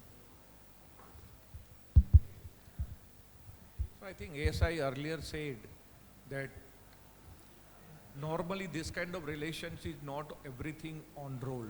Something is behind the role also. So CEO and CFO always has to see that whatever the agenda points are there with the board, first of all, they should be aligned. So if they are not aligned, and then in the board meeting, we have always a limited time. Within 3-hour board meeting, we have to finish 30-40 agenda. So practically it is not possible to have a detailed discussion at the board level. Even if the board member want to have a discussion, then normally they keep the separate session to discuss these agenda, because we know that every company has a limited time to disclose the data to the stock exchanges. So within 30 minutes or so, you have to inform to the stock exchange, and normally this board meeting doesn't last for more than 3-4 hours. So how you will be able to finish? So normally we have seen that whether CEO or CFO or maybe a board member also, or many time independent directors also, because that is nowadays the biggest pain for any listed company to handle the independent director. So in that case, normally the practices are such that any agenda which you want to bring to the board, please circulate all this information to all the stakeholders in advance, so that they study, and whatever their questions are there, whatever their doubts are there, whatever their inputs are there, they share it well in advance, so that CFO and CEO should be aligned on this thing, so that when they comes to the board meeting for the presentation stage, they should be having clarity that what exactly the expectation of the board from them. And then it will be easy for them to finish this agenda within a allocated time. Otherwise, if you are going to discuss this all questions in the board meeting, I think you can finish only one agenda. So it is always better that first to align within the organization with all the stakeholders, and then you go to the board, and it will become very easy. In our organization also, now there is a chairman, is a different, is the executive director. Otherwise, earlier it was the independent director chairman. So normally one day before the board meeting, we call this chairman. He was outside Ahmedabad, and we discuss everything before them and update him all agenda of the board meeting. So whatever any question, doubt or any concerns are there, he discussed with her. So when he chair the board meeting, he should be updated with each and everything. So at the board level, it should not happen that he got surprised. Exactly. So it is always better to discuss everything in advance to them, circulate the thing before them. If they have any concern, that can be discussed very well in the board level. Any 1 or 2 points will be there. Otherwise, most of the points will be aligned. So normally we keep this kind of healthy relationship with the board member as well as CEO and the CFO. Sounds great. So before entering to the boardroom, make sure you have alignment with all the members to have a healthy discussion in the boardroom. What are your thoughts on this ground? Because you attended boardroom on both the sides. Yeah, I mean, I have a slightly controversial view, and I am a board of director as well as a CEO, so I've seen both sides. I would look at it like this. There are two hats to this. If the relationship between the CEO, CFO and the board is open and transparent, sometimes what happens is, even though and let's say take an example, we are trying to do a large M&A that we want to do. And if the CFO or the CEO, their views are not necessarily 100% aligned, I think it is good for the board to hear both the views, sometimes to make the right call. And many a times, however, the CFO-CEO relationship is such they would try to come with a unified face. But then as a board and as a company, you might not be able to hear the alternative perspectives of a transaction that you might do, which is so significant that it can change the shape and future. So sometimes as a board member, I felt that the CFO should have a degree of direct line to the board so that he can express his views freely. But when I look at it as a CEO, I would feel that the CFO has to completely align to me and rather give a singular view. So I don't know, depending on the hat that I'm wearing. But at least the relationship has to be open and transparent so that they can express their differences of opinion freely. Eventually, if you don't allow differences of views to come out freely, then you will make wrong calls. And that's what has sometimes led to disastrous calls, because one is really pulling the other one down in spite of their differences of views. So that's how I see them. Yeah, so ultimately it boils down to the alignment, whether it is in the boardroom or the pre-boardroom. But yes, the freedom of speech is one of the important requirements, whether it is independent director, CFO or CEO for that matter. That brings me to Bhavinji for you, and maybe it comes to all three of you later. We would like to hear your practical experience, because we discussed quite a few things. about CEO and CFO, different mindset, different agreement, different disagreement.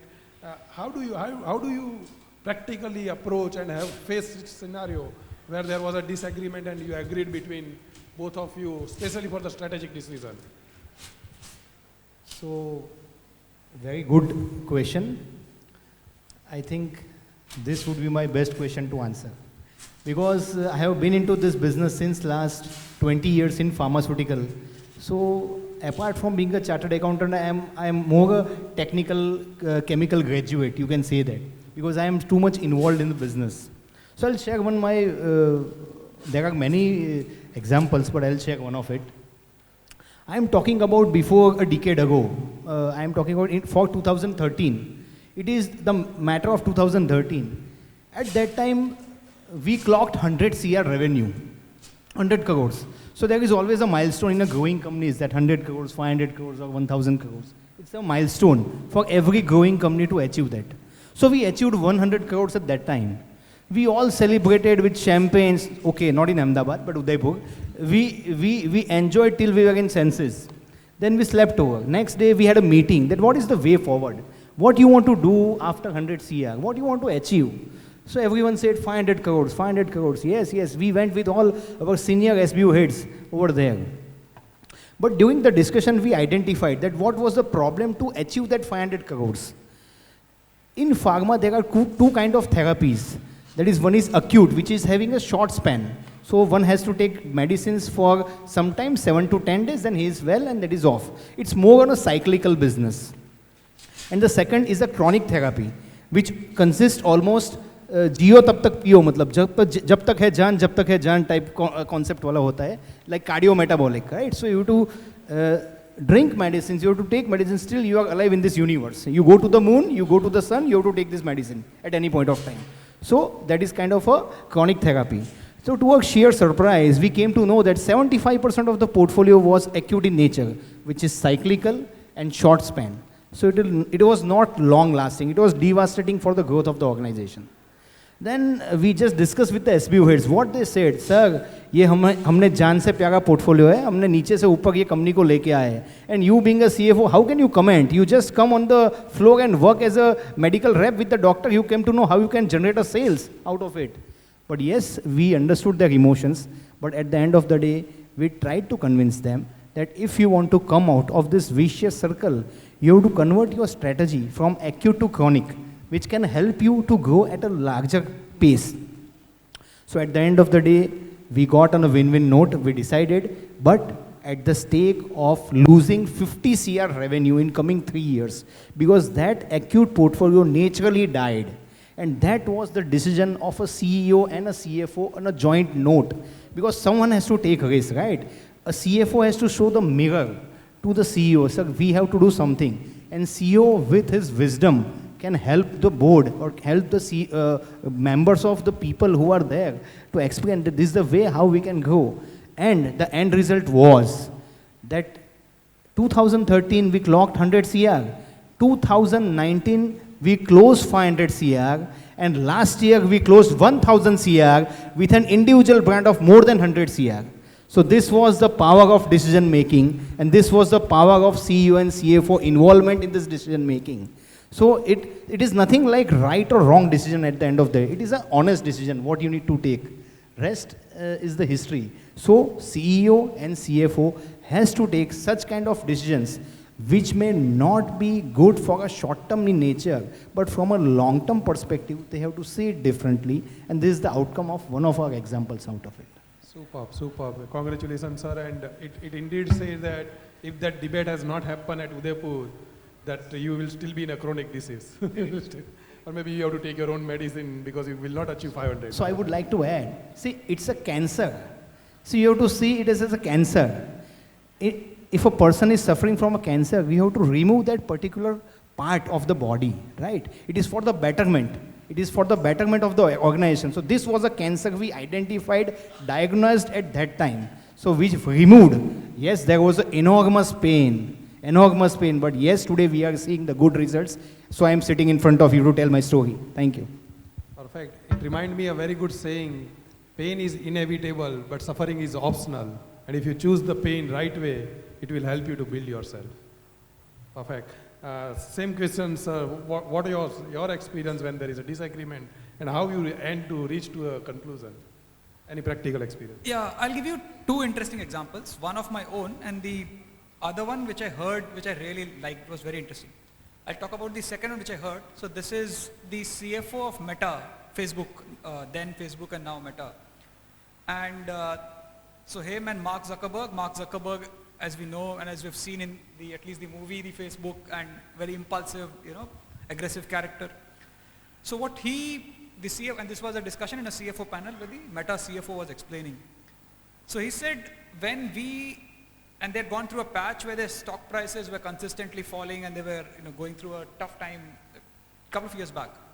And as a CFO, they would start looking at this as, cutting costs, bringing back EBITDA, looking at certain areas. Whereas Mark has, and we still continues to has, a vision that VR or, the virtual reality based social media is the future, and it is like a 10-year long, he has a 10-year horizon, saying that doesn't matter, not this year, not next year, but it's a 10-year long horizon and we will have to keep investing in a 10-year long horizon. Because he thinks that at some point in time, this reality of social media will become that kind of a virtual media based reality, and maybe it's a phenomenal vision, right? We'll see what happens. But in that short term, they had a significant difference of what to do with the current share price and the EBITDA and tightening of costs, etc. Whereas Mark had a view that while you can touch everything, don't touch the VR project. And this is where the CFO explained, saying that depending on which company you are a part of, and every industry has a different kind of view, right? A pharmaceutical might have a very different view, manufacturing has a very different view, and IT, especially IT product, which are next generation tech. So you will have to be aligned to the kind of industry that you are a part of. And then there are some of these long-term investments which are so significant that you will have to let go some short-term pain. Exactly similar example. And being a public company, and I'm sure we've seen that it's pretty tough not to take those short-term calls for a significant long-term situation. I think Meta rose through that, those period. They continued to invest. There's this Meta Glass that is coming out now, and I sometimes feel that that kind of a change in game will really make that difference. So that's one example where I thought, the CFO and the CFO realizing what industry he's in and how does the industry work and trying to align to the, leaving his impulse of looking at short-term profit. The other interesting example I'll give you is with M&A. My experience both being acquired by Mastech and then as Mastech acquiring many other companies, and I've seen M&A again from both sides. When we integrate the assets, when you're getting integrated, put the two together, many a time the CFO comes from a very cost and value point of view, and which is correct in many aspects. We've put in money, we are looking at an ROI and we want to generate that kind of an ROI and value. And sometimes, and we go too sharp on the value in a very short-term point of view, and that's again the short-term, long-term scenario only. That we crush the culture or crush the sentiment of the entrepreneur that we have acquired. What we don't realize is we have acquired a company and it is the entrepreneurs and the culture of the company that we have also acquired. And if you go too sharp on a short-term view, and it could be business, it's business, right? It will go up and down, so you might get quarters where you don't perform. But if the CFO is not, has that long-term view of the asset, the hundreds of millions that you have invested on an asset, and for a few $1 million here and there, if that relationship with the acquiring entity, the integration becomes too tight, you actually lose the founders, you lose the critical team. And at least that's what we realize, that the CFO's role and the CEO's role in terms of being able to balance the long-term and short-term, especially when you're doing an M&A, it's extremely critical. You acquire assets for a much long-term vision, but sometimes you take short-term calls which could be really harmful. So those are few examples that I saw critical strategic differences between the two. Great insight. Hiranandani, same from your sides, what were your practical experience on such differences? I think difference of opinion or disagreement is the routine things. In any decision making, this kind of things has to come.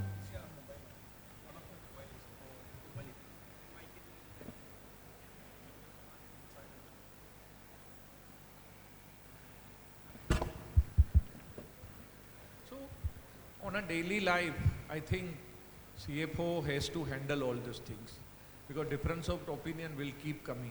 But the best part is that how you are handling the difference of opinion. Difference of opinion will always be there, but how you are handling that is very important. So there are many ways how you are pursuing the CEO against your difference of opinion. One thing is that you go with the presentation with a solid data, that these are the data, based on that I am making this decision and that is why I am different from you. Okay, so you have to produce before him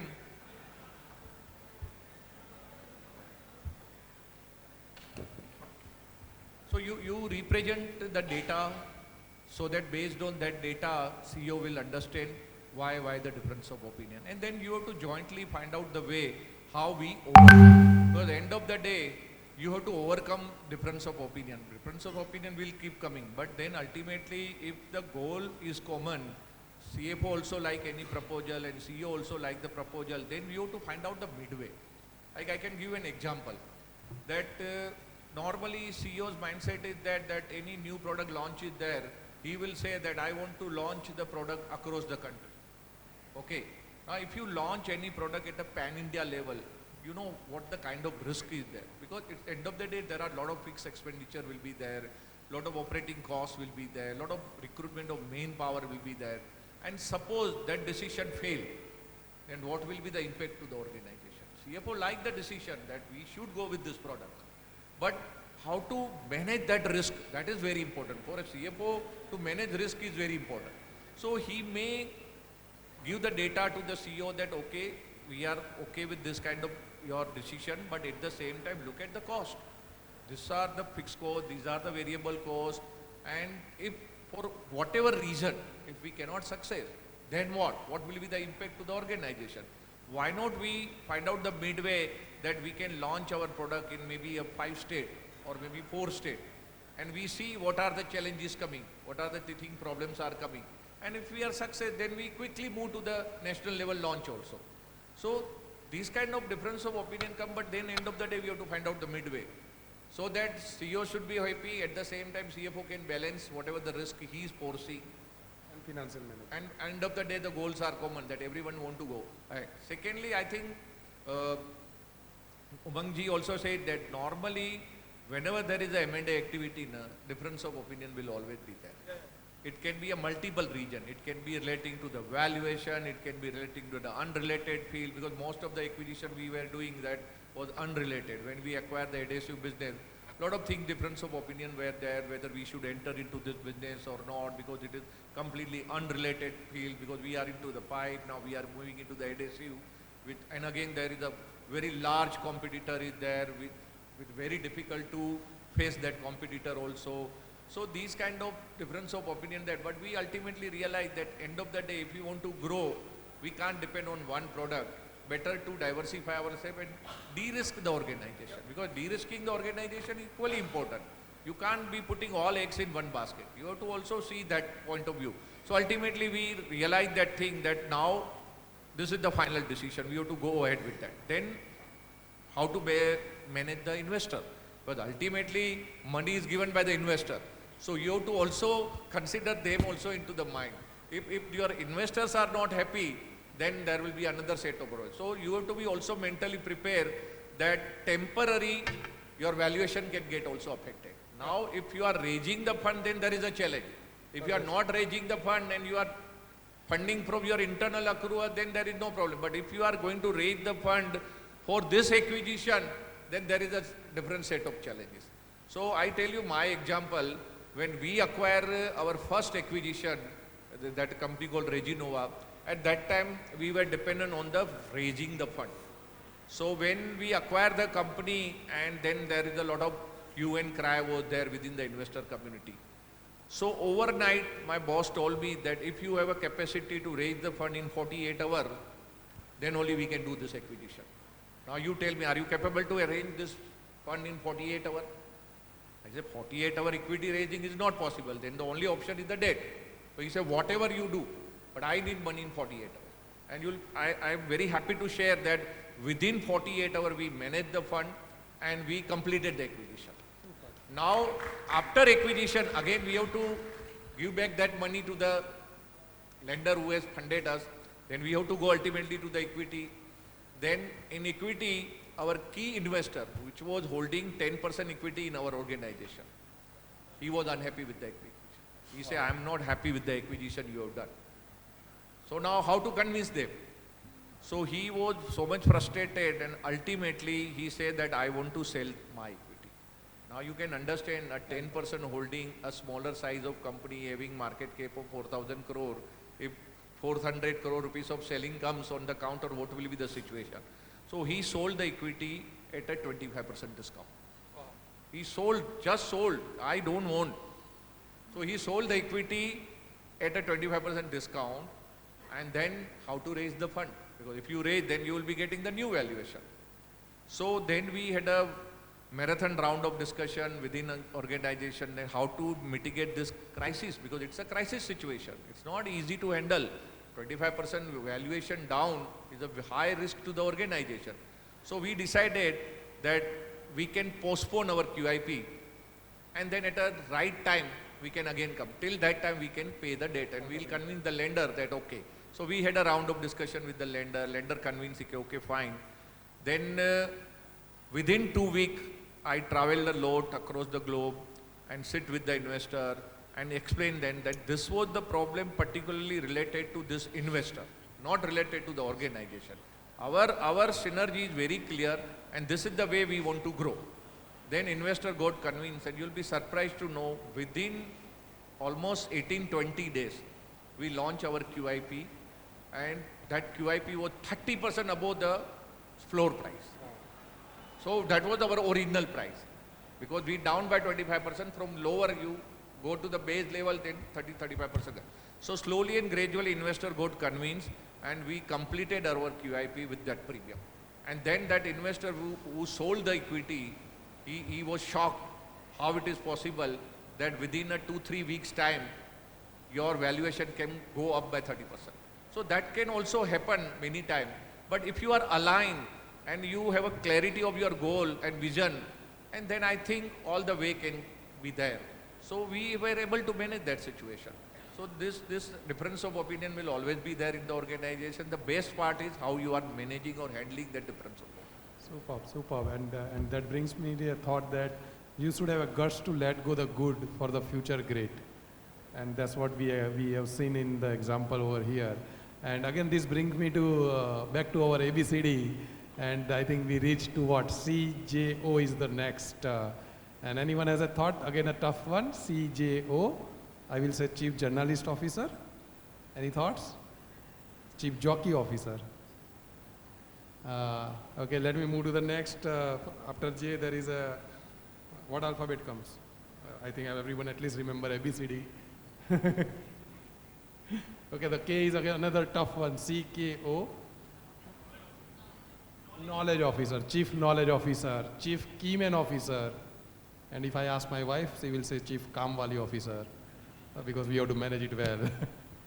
Okay, moving to the next. Chief National Officer. And again, if it is from account guy, Chief Number Officer, who always work on the numbers. Or Chief Numerology Officer. Anything else? Okay, moving to the next. Keep your thoughts ready. COO, very open. Other than operating officer, anything else?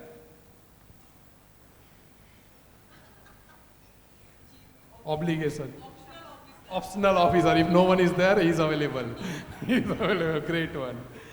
Great one. Okay, moving to the next. CPO or CPRO, Chief Public Relationship Officer. Chief Procurement Officer. Chief Protocol Officer. Good one. Good one.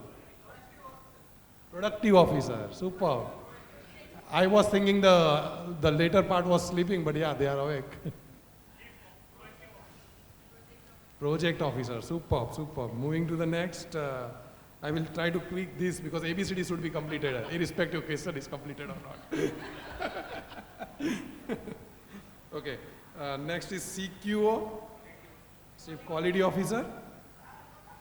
Q is a tough one. Okay, great, great. Let me come back to my questions, and now I'm moving to the operational role. And I come with you, Umangji, first. How do you differentiate long-term vision versus short-term goals, especially when you are pursuing the long-term goal does not get overshadowed by your short-term financial pressure? Yeah, I mean, it's a day-to-day situation that every company faces, right? It's something that continuously we all, especially if you are public listed, then I would say, at least my experience, it is even more. When you're private, a lot of the investor and market pressures are still less, and therefore pursuing long-term goals at the cost of short-term performance is easier. But as you get public listed, you are literally living quarter to quarter, and therefore everything that you do has a very effect in terms of your quarterly performance. What I've seen that really CFOs do well, and I sincerely appreciate their work, is they really allow us to manage the financial performance in such a way that tries to give a steady growth picture to the organization rather than creating waves of ups and downs. And that way, even if you take out money that you are going to invest for long-term opportunities and investments, the short-term steady financial nature of the business is continued. And I think that's something that as a CFO you really need to learn to maintain, hold on your reserves, hold on your profit in terms of maintaining it out and in those periods. But in general, from a decision-making point of view, like we give lots of examples, there is going to be a short-term view that will always prevail in terms of it will be a temptation to make that kind of call, especially a quarterly or annual result. But I think from an organization, and Bhavin Bhai gave an example, right? Short-term, really taking that cancer out of his organization to build a long-term business, and we've seen many such examples. Organizations that really take a long-term view on their business and are pretty clear on their ability to deliver long-term views are the ones that absolutely thrive. But I mean, you have to be careful not to especially when you're private and small. Cash flow management is again a critical aspect. So you need to be clear that you have enough cash flows to take care of your short term, and you don't just keep going on long term and you don't have cash to maintain next month, next quarter. Yeah. So I mean, depending on size, but in general long term is correct, but you will have to be careful with in certain aspects of your short term, especially in a public listed or if you're a cash tight organization. Yeah, and that brings to me another quote in my mind which says accounting is just an opinion, cash is the fact. And once you save the cash will save you in the future. Okay, that brings me to the last questions of this panel discussion. For all three of you, especially, how you are handling the crisis management, including the technology changes happening in the world, and what are the key parameters you will see as a CFO? These two questions I want anyone can start with. See, any journey will be there, in that crisis will always be there. No organization can grow without the crisis. But again, the question comes how you are handling the crisis, how you are cool at the time of crisis. Because if you keep blaming each other or blaming the team, it's not going to solve the crisis. So you have to understand the situation, and at that time you have to unite. Whatever difference of opinions are there, you have to keep aside, and you have to see that how best way we can handle this crisis. I can tell you an example. That during COVID period, most of the companies were in crisis. Because on the one side, your inflow was stopped, because no one was giving the money, and your outflow was fixed. You can't stop your salary, you can't stop your LC payment, you can't stop your committed payment, which are otherwise you will be default. Now in that situation, for any CFO or a CEO, it is really pain to manage this kind of situation. So under that situation, how to manage the things. So I give you live example of my company that when this situation arrived, every day I have to make the payment of 10 crore rupees, 12 crore rupees. My inflow was zero, practically zero. Whatever cash balance you are having or whatever limited your bank limits are there, it's going to exhaust. It's not going to sustain because you are working on a scale of 3,000-4,000 crore top line. So on a monthly basis, 300 crore rupees are there. So how no company must be sitting on that much of cash. So in that situation, at that time, bankers were also not ready to fund you. Because bankers were also carries. How to manage? Because if tomorrow something goes wrong to the company, banker will be in trouble. So no bank officer or no bank general manager was ready to take that kind of risk in that situation. So in that situation, we had a detailed discussion that how to manage this crisis. Because we can't say no to anyone, supplier, even small vendors, maybe employees. So in that situation, we find out the way that this is the crisis situation. At that time, we should not look at the cost, first of all. Leave the cost aside. So what we find out the way that we borrow 100 crore rupees from the bank. Okay, though we were not requiring that 100 crore rupees. But that time, bankers were still happy to lend us. At a later stage, bankers were savvy to lend any organization. But at beginning stage, they were still okay to lend. So what we decided that borrow this 100 crore rupees and park in FD. Simply, we were not needing money at that point of time. But in crisis, suppose we need money, what are you going to do? At that time, nobody is going to pay you. Then you will be default. Okay. So what we thought that at that time, bankers were giving maybe 7% or so on FD rate, and on a borrowing, bankers were charging 8%. So practically, there was a 1% arbitrage. So we thought on 100 crore rupees, if hypothetically we use this money for 1 year, what will be the maximum loss to the organization? It was 1 crore rupees. Now, if you are a 3,000 crore company, if you are incurring a loss of 1 crore, with that you are getting a peaceful sleep, and without any problem you can say, I can pay you anytime. So the kind of confidence you are building among the employees, among your vendor, among your supplier, that is much, much bigger than your 1 crore cost. So we decided that borrow and we parked in FD. Luckily, this situation was managed within 2-3 months because COVID doesn't lasted too high. So because of that, we have to incur little bit cost, which is more negligible, maybe few lakhs rupees. But we can say that none of our supplier was disappointed with us. In this kind of situation also, everyone got the money, every employee was paid, and top of that, we didn't stop our increment also during COVID period also. We have paid increment also to our staff. Though many companies were reducing the salary. Forget about paying the salary, they were reducing the salary. We decided no, there is no fault of any of the employee in this crisis situation. It is we senior, we have to take a call and we have to manage the situation. Okay. So these kind of crisis situation can also come, but at that time you have to take a bold goal sometime that how best way we can manage that situation so that our organization should not affected, at the same time our organization reputation should not be tarnished, because that is very, very important. Your goodwill is the main thing. Now suppose you default in this kind of situation, your permanent image will be lost. So this kind of cost you have to incur sometime. Sounds good. So Hirananji explained it very well. See, this COVID times taught us a lot. Everyone taught us a lot. Means this was the time where we were not sitting on any cash. I'll just share one real life example or case study what we did during COVID times. We are a pharma players, right? Pharmaceutical.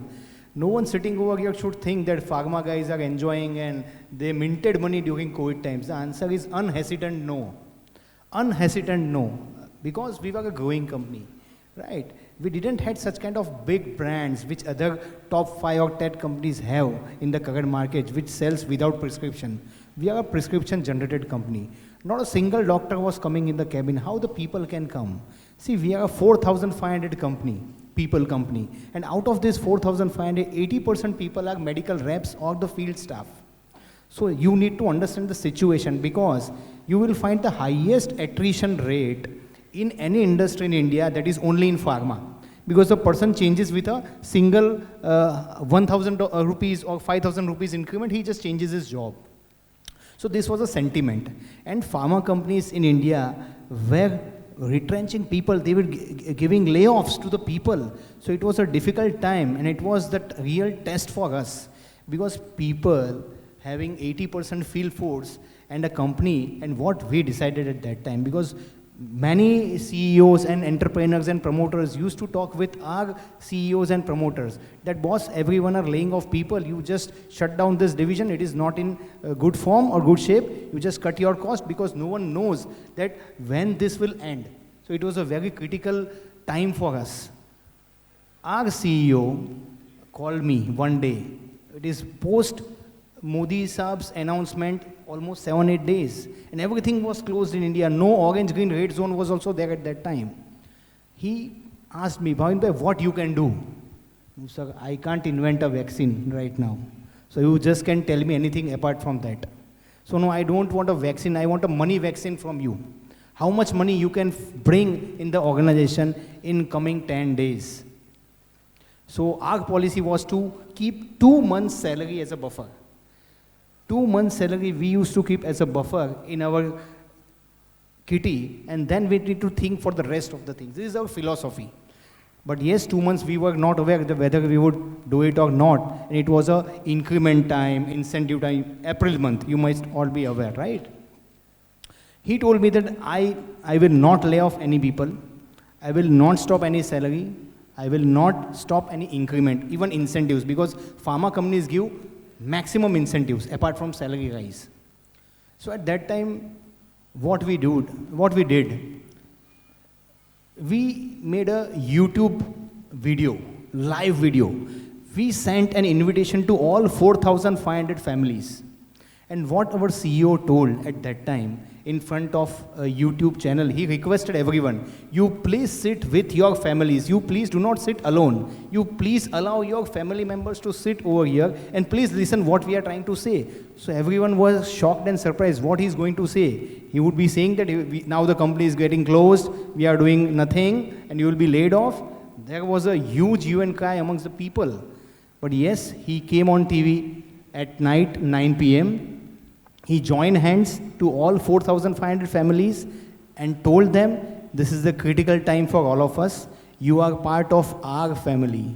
You have shed your sweat and blood to make this company. Now it is my duty that you will not be laid off in our company. You will be staying. I request you by joining hands, do not change this company. Because if you join any other company, there are 100% chances to get laid off. Because these are the people who get early layoffs who change the organization. So we joined hands. We told them, please do not change the job. You will be paid the same increment because your increment is based on the basis of your past year performance, not current year performance or this tragedy. What Hirananji said. We paid all incentives to them and we told them by joining hands that as you are all our moral responsibility to be taken care of, irrespective of the size, irrespective of the lockdown, we will provide you salary, irrespective you stay at home. So this was the turning moment. It was tears in the eyes of all 4,500 people, families, and they were also told that if any member is suffering from COVID, company would be paying 5 lakh rupees directly to the hospital. So no need to worry about how you will make the payment. Apart from that, we also announced if there is any unforeseen death, we'll be paying handsome remuneration ex gratia to them. So this has created a turnaround in our organization, irrespective of our sincere request for not leaving the house, not to visit any doctors. They were running out of their houses. Means they were trying to say that when the responsibility has been taken by our CEO and the senior management, what more we need from the rest? So this was a turnaround, and really that made a real V-shaped recovery for Corona at the end of the day, and we closed by 50% growth in terms of revenue size, and this is because of our team and our CEO leadership, what they took a decision. So this is what about my experience towards it. Great, great. So that's actually depict the real culture of the Gujarat companies, or I will say not only successful company, but more importantly, respectful companies. With this, I think we should sum up this panel discussion, and I left my ABCD left as is for the next round. Over to you. Hello. Thank you so much, all the esteemed panelists, for your valuable time and sharing your valuable insight and knowledge with the members here at large. As the name suggests, CEO Next Forum, I'm sure all the members here with this forum who are not CFO will get the chance to be the next CFO in future for sure. I would be failing my duty if I fail to thank the moderator, Maulik Jasani sir, for the wonderful moderation and deliberation. Thank you so much, sir, for all your value. I'm looking forward for your session in near future as well. Thank you all.